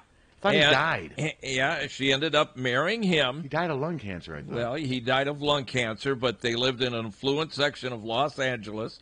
I quote, it was reported Sugarman introduced Hall to crack cocaine shortly after their marriage. Boy, what a pleasant story. She developed an addiction and suffered a non-legal overdose. Jesus. Non-lethal. She went into rehab, and then he died. And now she works at a bookstore. So why are we talking about Because I mentioned Jim Morrison. Jim Morrison. I think he secretly is a huge... Wow. He was the manager You're for the Doors. What a leap. Well, no, he was the manager of the Doors. I was wondering where we were going with this. All right, caller, save us. Hello. Yeah, I was wondering. Well, one thing that last caller. There's just no way that relationship's going to last. But anyway, injury-wise, I want to. If you guys know any more about Luka Garza and how did we end up injury-wise after the game Saturday? Anything major? No, not that I believe. Luka Garza, I've been told, will be ready in November. That he's going to be fine if things go heal as expected, whatever. That he's not. That by November, when the season that he should be fine. That's what I'm hearing. And as far as Kirk said on his thing last night, TV show, and his, the thing that they put out there, his 2 minutes with Kirk Ferentz, I think they feel real optimistic about Ivory Kelly-Martin and Emir Smith-Marset. I think they were holding them out more for precautionaries because I think they trusted their depth to beat you and I. I think they're going to be ready. But no, there was nothing. I'm trying to recall if there was anything. I'm trying to, who limped off the field? Was it? I didn't see anybody limp off the field. I might have missed it. I don't recall anything. Fant limped off Fant the had field, but he's going to be fine. Yeah, but he came back in. He got his ribs hit hard. He came back in. He did his post game. He's going to be fine. He just was in a little bit of pain. The reason they didn't play him much more ago, they didn't need to. I mean, his first quarter work was done, and after that they just didn't really need to risk putting him in any more situations. But I think they're going to be more healthier than Wisconsin, barring any setbacks this week. Well, that's good to hear. I thought it was also a nice story of the Iowa lineman that was able to wave to his twin girls that are Dalton Ferguson. Yeah, that was neat. Dalton Very Ferguson on September 7th became the father of twin daughters, and congratulations to him. And now his life will never be the same. Right? Yeah, that stresses me out just thinking about it. Yeah. Yeah, really. Okay, thank you. You bet. Thanks for the call. But yeah, that was Iowa actually broke that story. We all interviewed Dalton for the week before. But I guess after a game, you're not going, hey, guys, me and my girlfriend are getting ready to have. I mean, I didn't know anything about it. None of us did. But then Iowa wrote the story and had it, which was fine. I mean, I put it in my notebook that I had for Saturday and attributed to. But he had that quote about I want to be a father. I don't want to just have it by title and what have you. So, but boy, if that's not motivation to work hard and to be productive. I mean, I couldn't imagine having two kids to take care of. I barely could take care of myself after college. Seriously. I mean, there was one time I had a mouse in my place when I was living up in Sheldon, and I called my dad about it at the age of 23. And my dad's like, what the hell do you want me to do about it? My dad was like, Jesus, what did we raise? My mom's nickname was Dutch. I remember he took the phone. He goes, Jesus, Dutch, what did we raise? He goes, he's your... And my mom's like, why is he always my son in situations like this? I get calls. I get calls and I'll get them this fall again from the people out here. There's a snake in here. And usually they're little garter snake, usually. Other than the one that you face. A snake and a mouse is a little different. Down. I mean, a snake and a mouse is a little different. I get it about mice, too. But I just will never forget my dad saying, there was silence on the other end when I told him what was going on. And then he's like, what the hell am I supposed to do about a freaking mouse in your apartment? I just thought that was kind of funny. My dad was pretty realistic about things. I mean, he didn't beat around the bush, and so, but as far as the injury situation, I think Iowa's about as good as it can be right now. Really? So Kirk thought that Ivory Kelly Martin. Yeah, if you read between the lines with Kirk, yes, he made it sound like they both will be ready to play on Saturday. And last week, I mean, they weren't quite ready. But with those types of injuries, I would expect them both to be ready. Now the question is, how much are they going to practice? That's the thing. But I'm not really worried. I think Ivory Kelly Martin, it'll be great having him back. Don't get me wrong. But if Torrin Young and Mekhi Sargent are healthy, they're fine at running back right now. I agree. And I personally think Mekhi Sargent may end up being their best running back. Well, you were right about Mekhi Sargent having a big game. I just felt, and he can catch passes, and now Stanley can do a good job. Stanley's doing a little better job on these short passes of hitting these guys to where they don't have to adjust their body. There's so many things that you miss, like on these little screen passes, like they were showing, like Tom Brady and Aaron Rodgers. The beauty of those guys when they hit the running backs where they don't have to reach around or reach up. They hit them right in stride to where they don't lose their momentum. That's huge, and that's what I think Nate Stanley's getting a little better at with touch passes, because I do think that Mekhi Sargent's going to have a role in this game against Wisconsin. I think the short passing game may be big. Hello. Hey, guys, it's Husker Fan. How are you, Husker Fan? Hey, guys, you really think I was going to call in this morning, did you? I didn't, and I respect you for doing it. I really do. I blame it all on the refs. They had more calls in the first half than they've had all year on the gym shorts. Jesus. Now we got Husker Fan. Did he call it the gym shorts? Yeah, shorts, yeah. You don't even know the name of the I had somebody tweet me last night after Nebraska lost saying, man, I hope Husker Fan calls into your show. I got that last night, and they just got their wish. Hello. Gym shorts. Hey, it's Randy. Hey. Hey, Randy, how you doing? I'm doing pretty good for 3-0. There you go. Yeah. Can't be better than 3-0. Yeah, just glad I'm not a Rutgers fan, that's for sure. Oh, my God. I saw that. I tweeted, I'm telling you, and I know they want the East Coast audience. It's ridiculous that Rutgers is in the Big Ten. It really is. Maybe they need to be replaced by Incarnate Word or something. Or anybody. Syracuse. I mean, there's a lot of different. Because when I said Missouri, everyone's like, no, we can't do that. Missouri would be more of the same. We'd lose the East Coast television market without Rutgers. I'm so sick of hearing that. I don't think Rutgers brings any eyeballs. But Nobody part of the cares about contract that Rutgers. was signed and whatever, I don't know. I mean, I guess adding Rutgers and Maryland made that year-end revenue go from like 30 to 50. Yeah. I'm telling you, with Missouri, they could still make money. I don't buy that. But no, to lose like Rutgers, that. Nobody cares about Rutgers. Well, and they suck. I mean, they're just so bad. Kansas lost to Nicholls State. And Kansas, but it seems like in the spring they canceled their spring game because they didn't have enough offensive linemen to fill the team. I don't mean to laugh, but that's usually not good. No. Hey, most teams cancel their spring game because of weather. They don't even really. I don't understand the Rutgers thing because the TV out there doesn't even. It doesn't make a mark when I was told though, in the New York market. When they added Rutgers and Maryland, all of a sudden the Big Ten revenue supposedly went from like 35 to 55 because of to each team. That's the value of Rutgers, and that supposedly wouldn't be there if it was Missouri. I don't understand how it works. I thought they were trying to get the New York market. Well, they are. That's what they're trying to do. That's what they say. Well, I watched the newscast there, and they don't. They don't care about it. They don't even mention them. But I've been told that it doesn't matter because the money's already there. So Look, Rutgers doesn't even care about Rutgers. No. When we were there, the crowd was crappy. No. The stadium was crappy, and we still almost lost. So, Randy, do you feel good about this weekend? About Wisconsin? Yeah. I think we really have to do our job and win every game if we want to be in the playoffs at all. Because Wisconsin didn't do any favors to the Big Ten West by losing to BYU on Saturday. Yeah, I don't think there's a 12-1 Iowa team going to any playoff. I think they're going to have to be 13-0 to get to the playoffs, and they almost were 3 years ago. And I don't think there's many. Has Wisconsin. Have they been in the playoff? No. Yeah, Ohio State and Michigan and Penn State are probably the only teams that will make it to the playoff with a loss. And part of that's just because of who they are. Because let's face it, these are humans picking these people. That's right. There's a bias, and there's all this inherent biases and what have you. But they got to win every game, Randy. And right now they're a fourth of the way through the schedule. I mean, it's amazing. Play Saturday and third of the way through the schedule. Yeah. That's how quickly it goes. What do you think about the caliber of our defensive line? It's the best since compared 04. to some of the ones. It's the best since 04 that we've had in the past. Well, actually, I'm going to reach out to Tyler Lupke. I want to talk to him. This is the best D-line they've had since 04.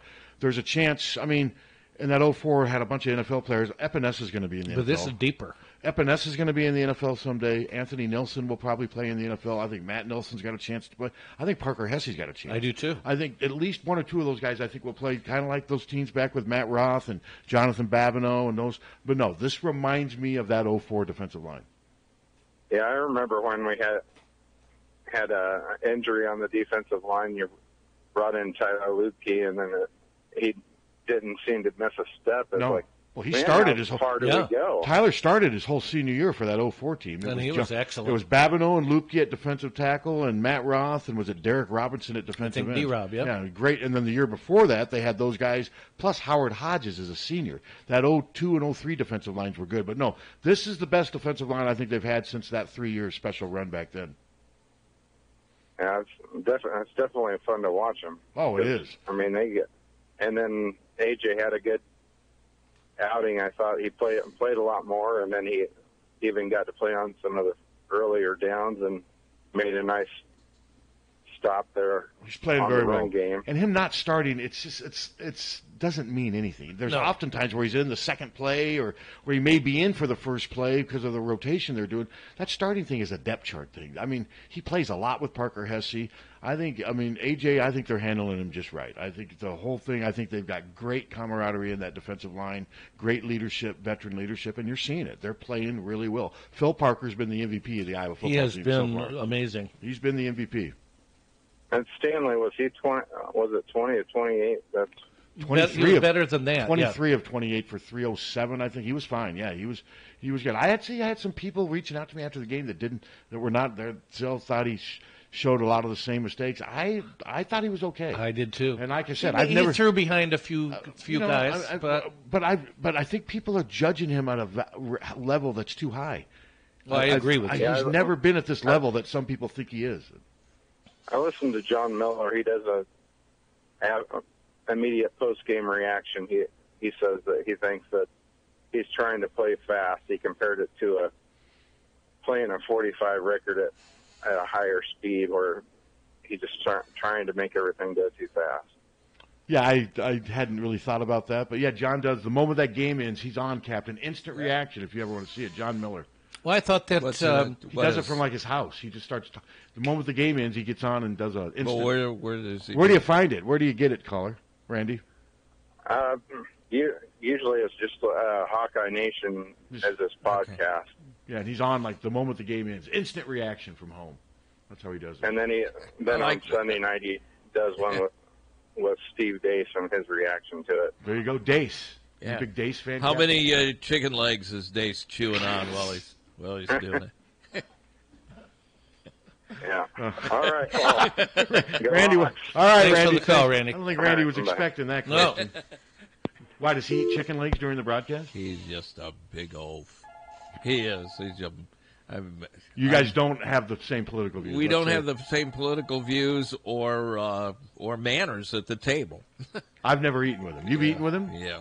Where have you eaten with Steve Dace? Oh, long time ago when I was working for KJJY. And we were at a Bob Evans. Bob Evans. Seriously. I like Bob Evans. I like Bob Evans, kind of like Denny's. With Trish, I was with Trish Yearwood. She just did a concert. Tricia Yearwood, yeah, country singer. Yeah. Okay. Did you hit some of that? No, I did not. But we're sitting there eating. He's at the next table. I don't know why, and just and there's pancake syrup dropping on his lap. It's just yeah. Hello. I was noticing last year and this year that AJ, even though he's not starting, he's even in on the extra points. Like he's on the line. Yeah. Like I don't know if he's the edge guy or what, but he's even on the line for extra points. He's kind of doing a little bit of everything. Yeah. But did you happen to notice the crowd at Soldier Field? Yes. It was nothing. It was unbelievable. It was pretty embarrassing, and also how they lost with that last just completely broken defense play where, it was pretty classic Illinois, and they can't even draw in Chicago. So, they got to get rid of Lovey. They do. I mean, I give the AD credit for trying something different, but when I did it, I just Lovey's not going to work there. I just don't see it working. It hasn't. But no, that attendance, I don't know if we can you Google attendance Illinois, South Florida, Soldier Field? I thought it was about 10,000. I mean, because when they walked out there, the entire upper level there wasn't anyone empty. There, and the lower levels they were all squeezed in, kind of like a spring football practice. Yeah. And that was a Big Ten team playing there from that state. Could you imagine if Iowa played anybody in Soldier Field? Oh, it's been great crowds both times. That shows you the state of affairs in Illinois. Hello. Go ahead, caller. Hey, it's Chris in New York again, calling you back. Uh-huh.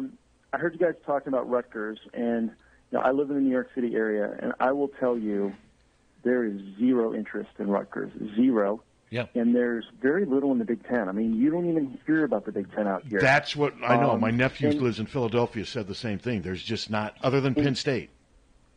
And you would think so because, for those not familiar, Rutgers is the state university of New Jersey. I mean, New Jersey is a very populous state, 1 mile across the river from where we're at in New York. And there's a lot of Rutgers grads, but there's no interest. The grads don't care. They have no real fan base here. The local media doesn't follow them. The New York Times, the New York Post, the Daily News, there's nothing on Rutgers in the paper. There is no coverage of the Big Ten, really. No more than any other conference if you open the sports pages.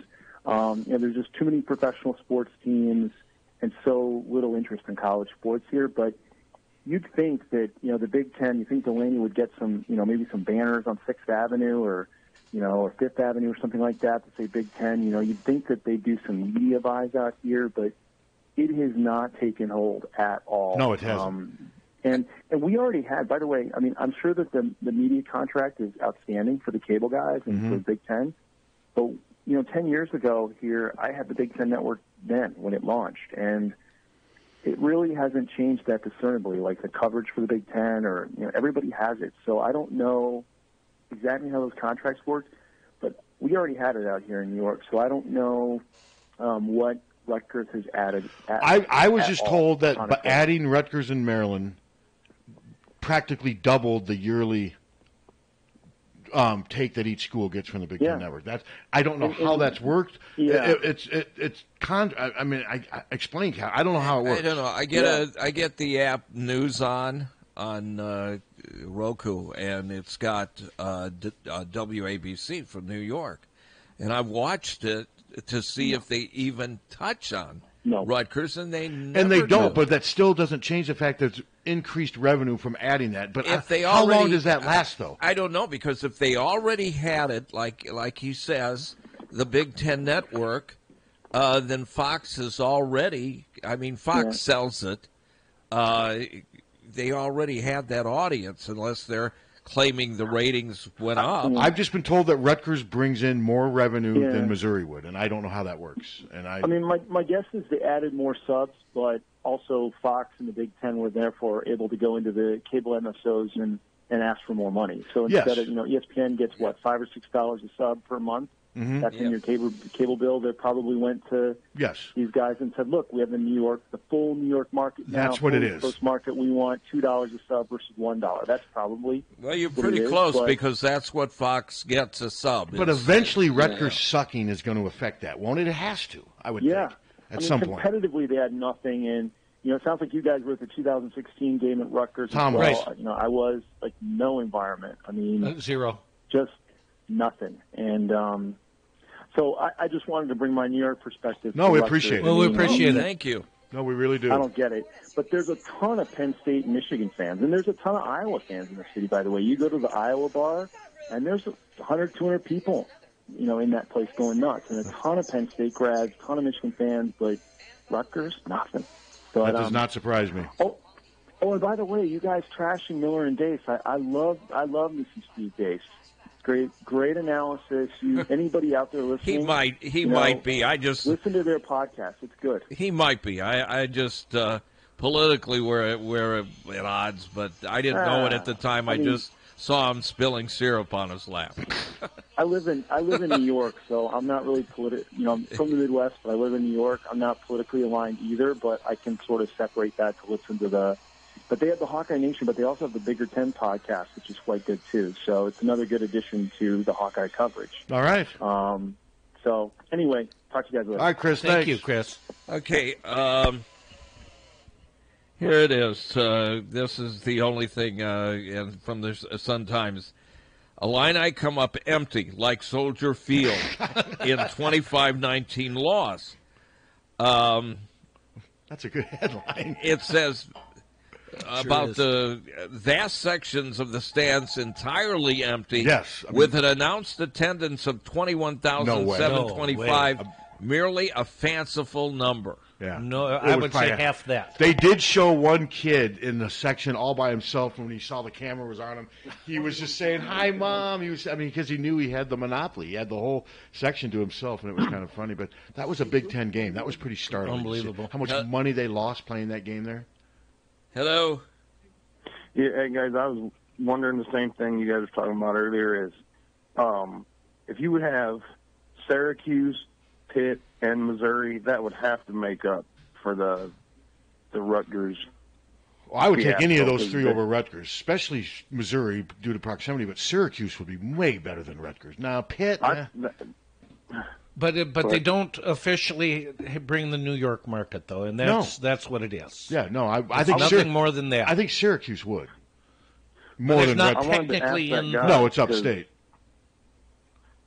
I wanted to ask that guy, that New York caller, because I would assume on the news, if any college there is going to get publicity on the news, it would be Syracuse. That and Penn State. I think there is some Penn State, but yeah, it would be Syracuse. But Syracuse hasn't been good in football for a while. They beat Florida State, but Florida State's horrible right now. Maybe Iowa. Florida State's not very good. Maybe this year. I think Iowa would steamroll Florida State right now. And it's just, when's the last time you were able to say that? Haven't they lost 2 already? And their offense is just dreadful. And I've seen Penn State on WABC. Yeah, Penn State's got a little poll out there, but I just the Rutgers thing. When I saw that score 55-14 at Kansas, I mean that was just unbelievable. Rutgers may be the worst. They're the worst Power 5 team in the nation right now. Well, that clearly proved it. Yeah, clearly. So I saw that score. I thought, I don't know. We'll see. Northern Illinois plays Florida State this Saturday. Oh, well, they might beat them. They might beat them. Northern Illinois might win that game. That wouldn't surprise me at all. Florida State's offense is brutal. So yeah. So anyway, guys, Maryland, I don't have a problem with. No. They need to bring in like Missouri and Syracuse would have been way better, and that would have even, one on the East Coast, one on the West, and I don't know. But anyway, have a good one. All right. Hey, thanks for the call. And I got people reaching out to me. Oh, Rutgers has got way better academics than Syracuse. I'm talking freaking sports. I'm a sports writer. Yeah. And Missouri's journalism program, last I checked, was pretty good. And anybody that takes my comments seriously about anybody that I'm vindictive with does it. Dace, I think you and Dace need to get on to have your own podcast and call it. What would we call it? He wanted on here with a political thing. He's just so right wing. It's just. Would that be a good show, Captain and Dace? What do you think, Suter? No. Would you listen? Not at all. No. And you had to strictly talk about sports, no politics. I think that'd be good. He's probably good at sports. I don't know what I haven't listened if to it. that guy says he is. I've never listened to him. I've never heard him. I don't really listen to other. I have never heard one podcast ever. It's not something I would ever do, including this one. No, I don't. I mean, I do it. He lives it. I know he lives it. He doesn't have to live. I don't have to listen to it because he's living it. We're all living it right now, Captain. I listened to that one podcast where we had the liner go over it. That was just. Did they ever take that down? God, I don't know, but some guy told me that he thought about killing himself during that thing. Hell, I think about killing myself every morning at 5. Did you ever listen? It was your voice. I don't have any idea what you're talking about. It was our voice guy. Buzz. Yeah, Buzz. It was you're as close as your. It's the logo. Nobody has ever been able to figure out. It's the jingle, you guys. You're as close as I know what it is. It ran through the whole podcast in the background, nonstop for 90 minutes. And nobody's ever been able to figure it out. And I've talked to digital genius. And I had a couple of people reach out to me and say, "Get that thing off." I'm like, I don't know how. I'm sorry. I'm helpless. Hello. Hello. Hello. I got a friend of mine that's an Illinois fan, and he's season's ticket holding for Illinois. The game in Soldier Field was an extra ticket. It wasn't part of the ticket package for your home game. Oh, and I heard parking was $50 too. I don't know. He didn't go up and stuff. He said he wasn't going to spend the money to go up to Soldier Field. I don't blame him. The extra money because it was higher than the normal season tickets, and I heard it was really expensive. And let's face it, they suck. I mean, they're just they do. They're not good. They're not a fun team to watch. They haven't been good for. Illinois has been so bad in football for so long. It's really, I don't know. I admire your friend's loyalty because he hasn't had a lot to cheer about lately. Yeah. But they do have one good thing that they're trying to do for the basketball team. What's that? If you're a season ticket holder for football, they give you a price break for season tickets. That's a great idea. That is a good idea. That's a great idea, and I do think they're going to get it done in basketball. I think this Brad Underwood. I'm not saying they're going to be a power, but I think they'll be respectable. Well, they have a pretty good history in basketball. They do, and it's doesn't take near as many bodies to rebuild basketball. I like this guy. But that's a good idea, and that's what you have to do when you're desperately trying to market Isn't yourself. Underwood kind of a dick? Oh, yeah. He reminds me of, he looks like the bad guys on Mayberry. You know, the guys who would be, like the guy who came to give Andy the gun. Remember, he shot him, and he looks like him. He's a mean-looking guy, but he can coach. And I think Illinois is going to be better. Now, caller, do you think Lovey's the Illinois football coach next year? No, I don't think so. I think they gave him his time, and it just ain't panning out. No. Unless something changes in the last games of the year, I don't think whoever they hire is going to make as much as Lovey. Oh, they won't. No, I don't think State doesn't have any money. Well, they're going to have trouble getting a big name coach. They're going to have to take a chance on an up and comer and it'll be interesting to see because that's just lifeless there. Who's Akron's coach? I'm not sure off the top of my head right now. But somebody like that. Yeah. That's what I'm talking. Yeah. Well, they did that with Tim Beckman, and it backfired. Yeah, he was successful in the MAC, and he just turned out to be kind of an idiot. So, but no, I understand why. What's his name? Josh Whitman, their AD. He's thinking outside a little bit, but this thing with Lovey just didn't work. Yeah, Lovey just. I mean, and he's trying to recruit, but the problem is, and it's hard to recruit into a school that has such financial issues, Yes, and not a good record, So no, I mean they're in a really tough bind here, and the financial thing, Captain, is there any end in sight? Not with this governor. And what's causing it? The governor was Tea Party, not going to spend anything, not going to approve a budget, he didn't have a budget when my son was at Eastern Illinois. They laid off 400. How do you operate without a budget? He wouldn't pass it. Wow. He kept vetoing every budget. Then they compromised. The Democrats and Republicans got together, had a bunch of compromises, and he just kept vetoing them Caller, for years. Do you know how much the tickets were for that game on Saturday? Roughly? Do you have any idea? No, I don't. I never really asked him and stuff. He had told me that it was more than their normal season ticket is, and it wasn't part of the package. Okay. I'm guessing there was somewhere around $75. And then somebody did say on Twitter, I went up to the stadium, was going to walk up, and they wanted $50 for parking. Guys, I turned around and went and watched the game at a bar in Chicago. Well, everywhere I went, they have the same attendance. That's the attendance that they gave was 21. Okay. So. Yeah. Okay. Well, thanks for sharing that, caller. Appreciate it. Yep. Thanks. Yep. Well, it did not look like that many. No, but I'm guessing it was half that many. And what the story that he read suggested that it was. Yeah. I mean, every school does it. There's times where Iowa announces 11,000 in Carver, and there's six. Six. Yeah, I know. That's just the way. Hello. It is. Hey guys. Hello. How much does happen like Rutgers and Maryland? It's kind of almost like a non-conference team. Help pad the records of everybody else. Does that come into it at all? Well, that's not why you want a team in your conference, though. But, yeah, I mean, you could look at Rutgers. Unfortunately, Iowa basketball lost at Rutgers. But, yeah, I mean, Rutgers right now is like what Northwestern was in the 80s. Yeah, that's a good parallel. Just an easy victory minus the academics. I think Rutgers is a good academic school. Now, Maryland, I want to give Maryland a little more credit.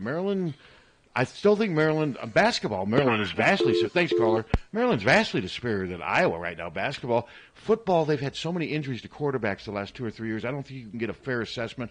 Maryland's way better than Rutgers in football. There's no comparison. Way better. They've got this issue with DJ Durkin. They got to work through that. You get the right coach at Maryland, I would not be surprised if Maryland became a 7-8 win team. No, not at all. And basketball-wise, they're fine. And a lot of other sports, Maryland's good. Rutgers is the outlier. They just don't belong.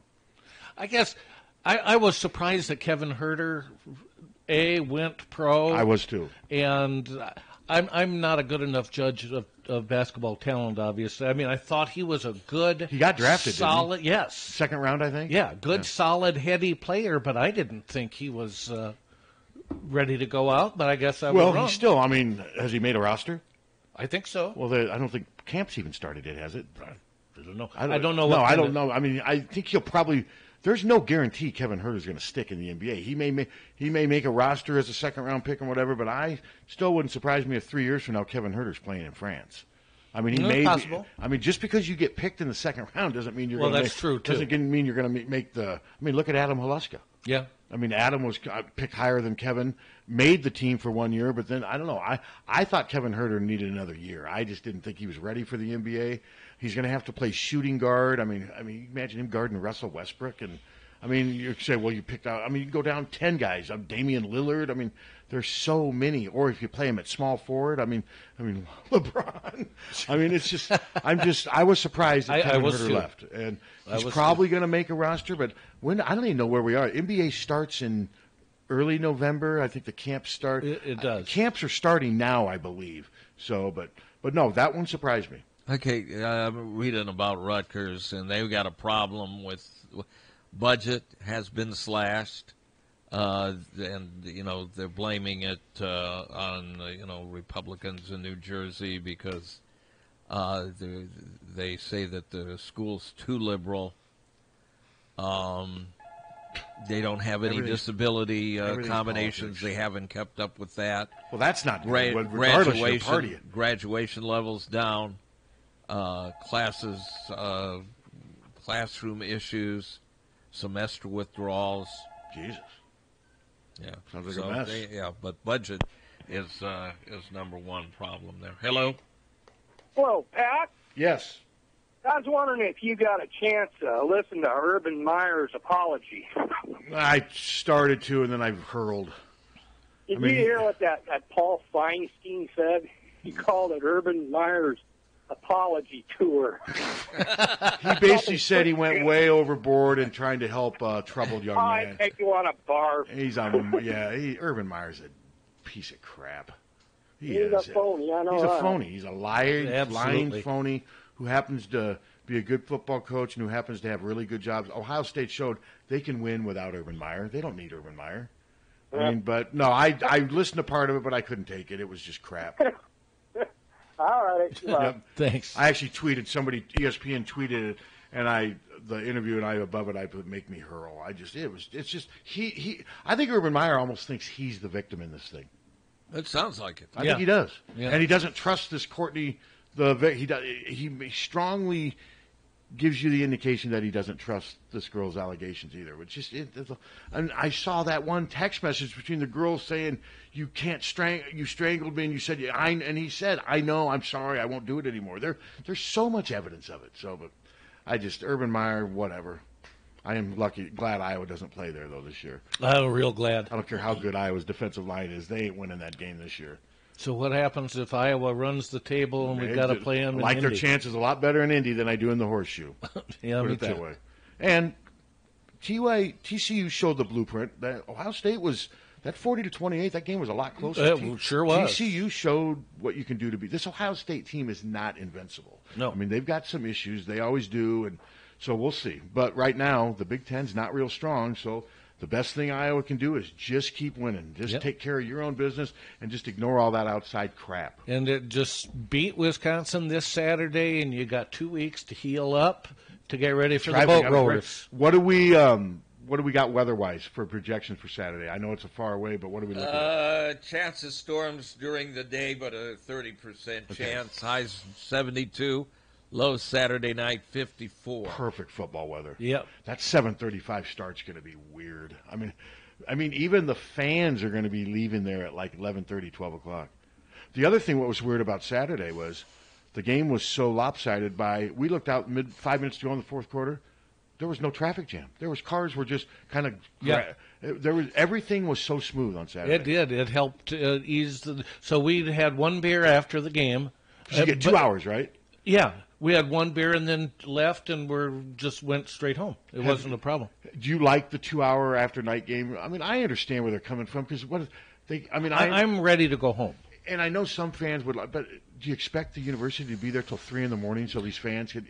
No, I'm ready to go home. And tailgating afterwards isn't very interesting to me. I mean, I'll have a beer. But you're tired. I'm tired, and I'm ready to go home. Now, you're going to go pick up. You don't need me to pick up the pizzas, right? No. Okay, so I will stay here, and we'll do our police reports, even if it goes over 11. You guys are getting pizza? Yeah, you can stay, and I'll bring it back. From where? $5 pizza. Tempting. Yeah, very good. How long is it going to take you to get it? Well, it doesn't take. Oh, I got to go make a bank deposit. Yeah. Do we?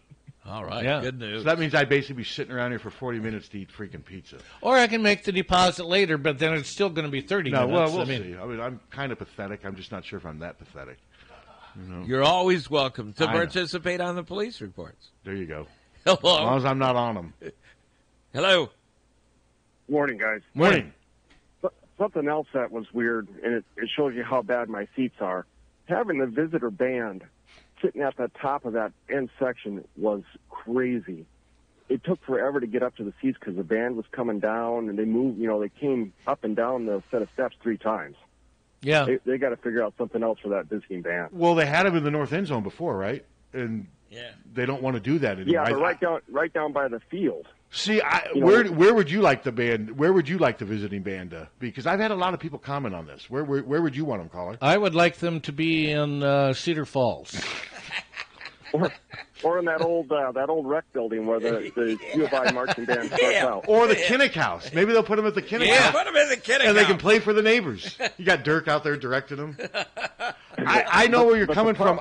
I'd rather have them where they are now than right in the middle of the north end zone, wouldn't you? Yeah, I'd rather have them.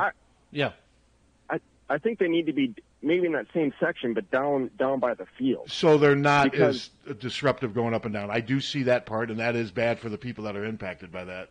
So yeah, it was because they put their instruments up there, and then they went down to the field, and then they came up and got their instruments before the game so they could perform the national anthem stuff, and then they came back up, and then they went down before half, and then they came back up, and then before the game ended, they went back down, and they took up all those. That would be annoying. I can see where that would be annoying. I can to see you. that. Absolutely. No, I can see why that would be annoying. So I see both sides. I also see Iowa's point. Hey, stick them way up there and make them as irrelevant as you can. I think that's part of there. But I understand for every good thing, there's somebody who's impacted by it. I mean, and I'm not sure what the answer is there, but I don't see them coming field side anytime soon. Do you, Tom? Nope. I think Iowa likes where they put them, but it is unfortunate that it's an inconvenience for some.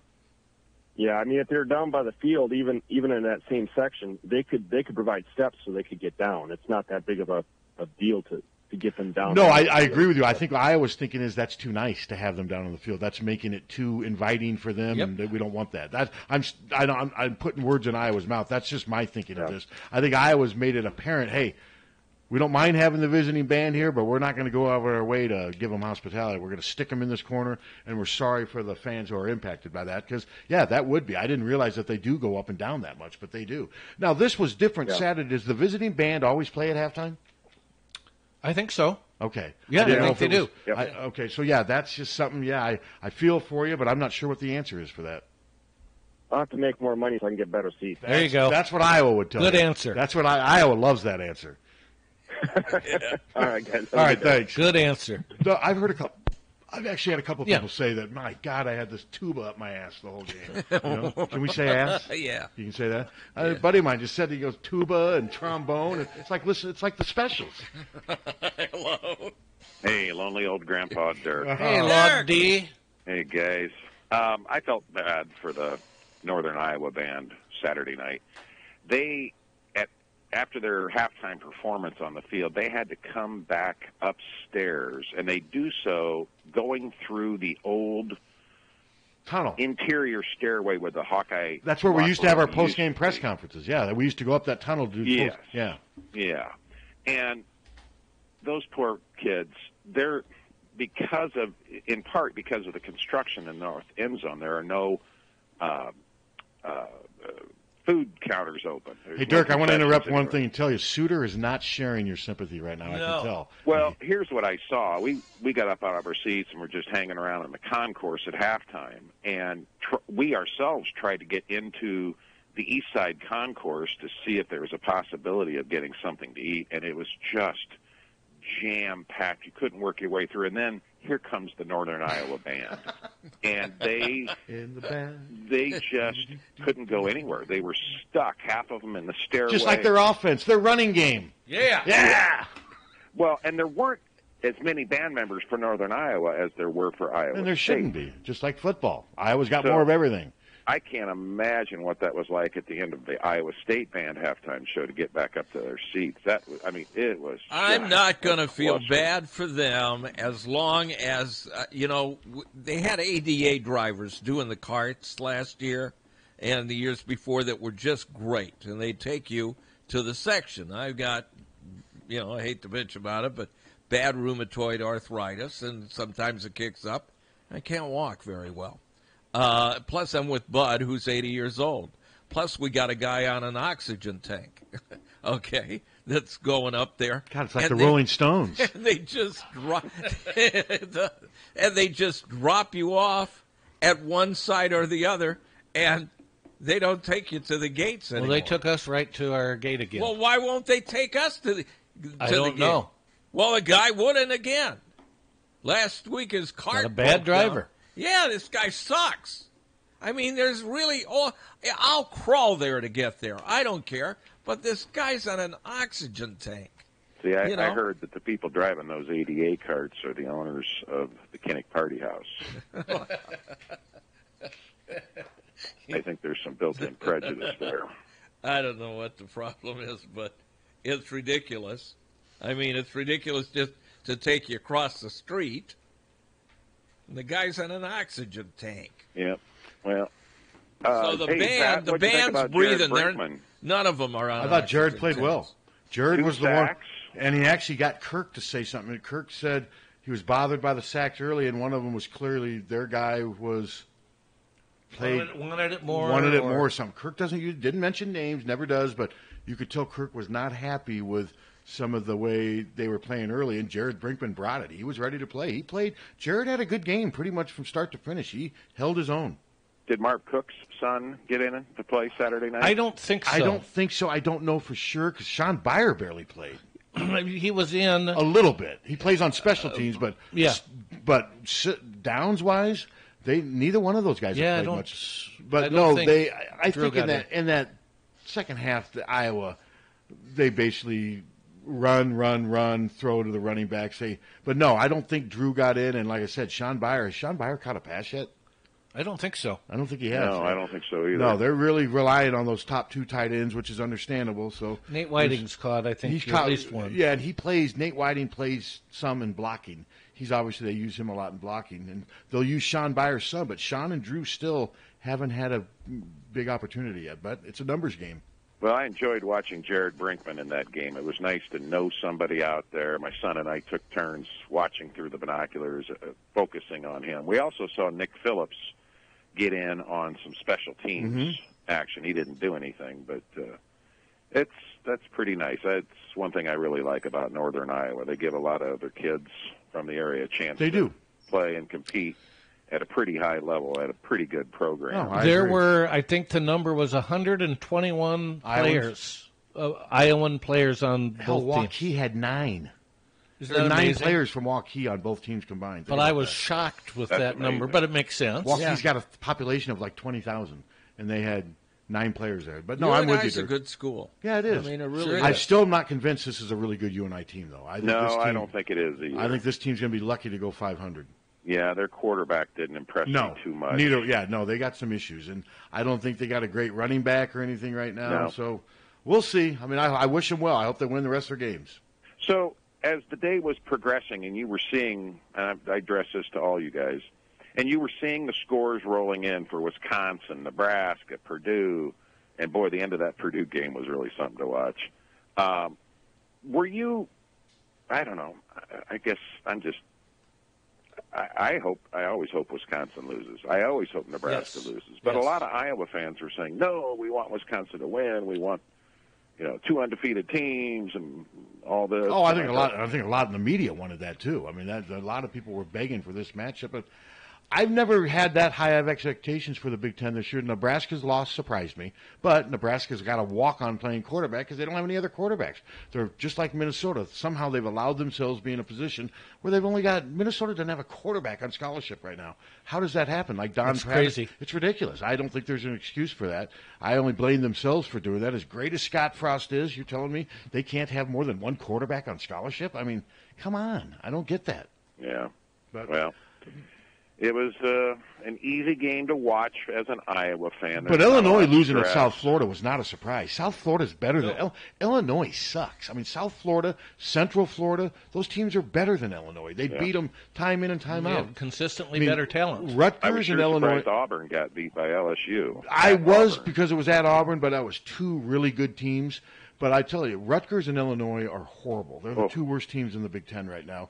Indiana, I'm not sure yet. I still think they'll be lucky to win 6 or 7 games. There's some bad teams in the Big Ten. Yes, there are. You guys were talking about Rutgers and versus Missouri, and I'm in full agreement with you. It should have been Missouri. To me, it was a no-brainer. You've got 2 big TV markets in St. Louis and Kansas City. I don't get it. But the reality is, it all comes down to cable subscribers, and the East Coast has more of them, regardless of whether they ever tune in. And that's why the big payout, and that's why the big payout the New York so market. When Rutgers and Maryland joined, that payout at the end of the year from the Big Ten practically doubled, and that's the argument against. Well, here's one thing: before Rutgers got in, you might have had the Big Ten, but you had to subscribe separately to it. And when they went into the Big Ten, the agreement with the carriers is that it's part of the basic package now.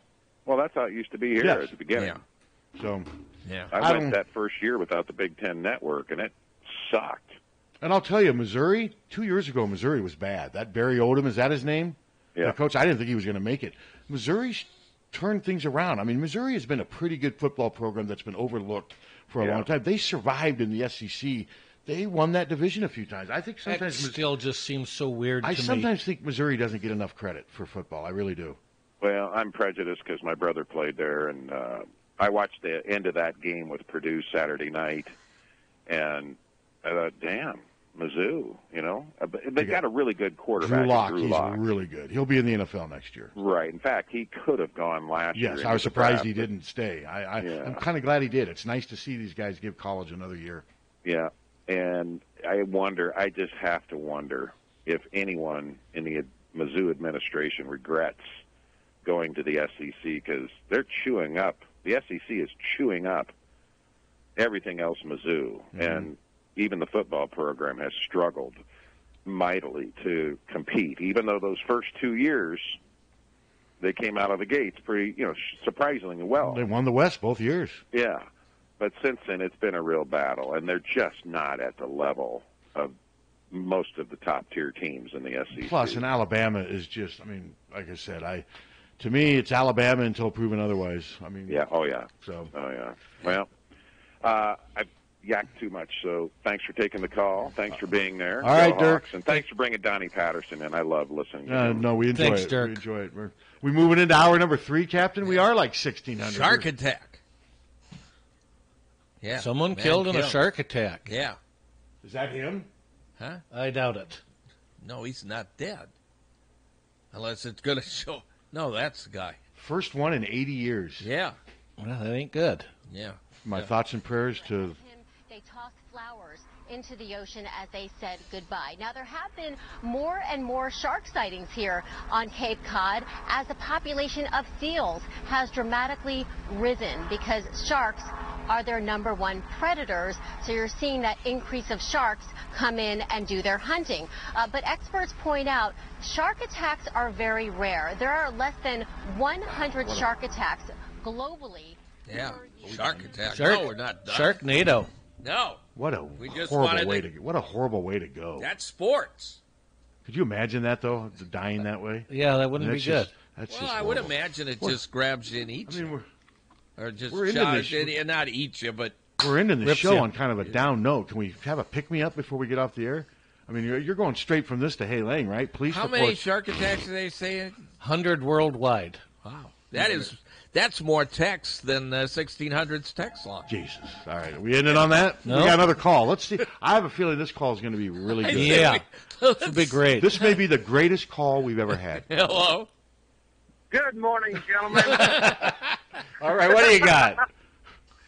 Hey, in listening to Dirk's call, he never did say what the attendance was at the Kinnick House. Was it more than the Illinois Have you heard, game? Captain? More than the Illinois game? I think it was about the same. I think they was equal, yes. I actually heard some people left the Illinois game and traveled to the Kinnick House for more fun. Just to see it. Just to see Dirk. So we'll end it on that. We're going to end our show on that call right there. That was a good call. Yeah. All right, allhawkeyes.com. Get your subscription today. 1-800-800-ROSE. 1-800-800-ROSE.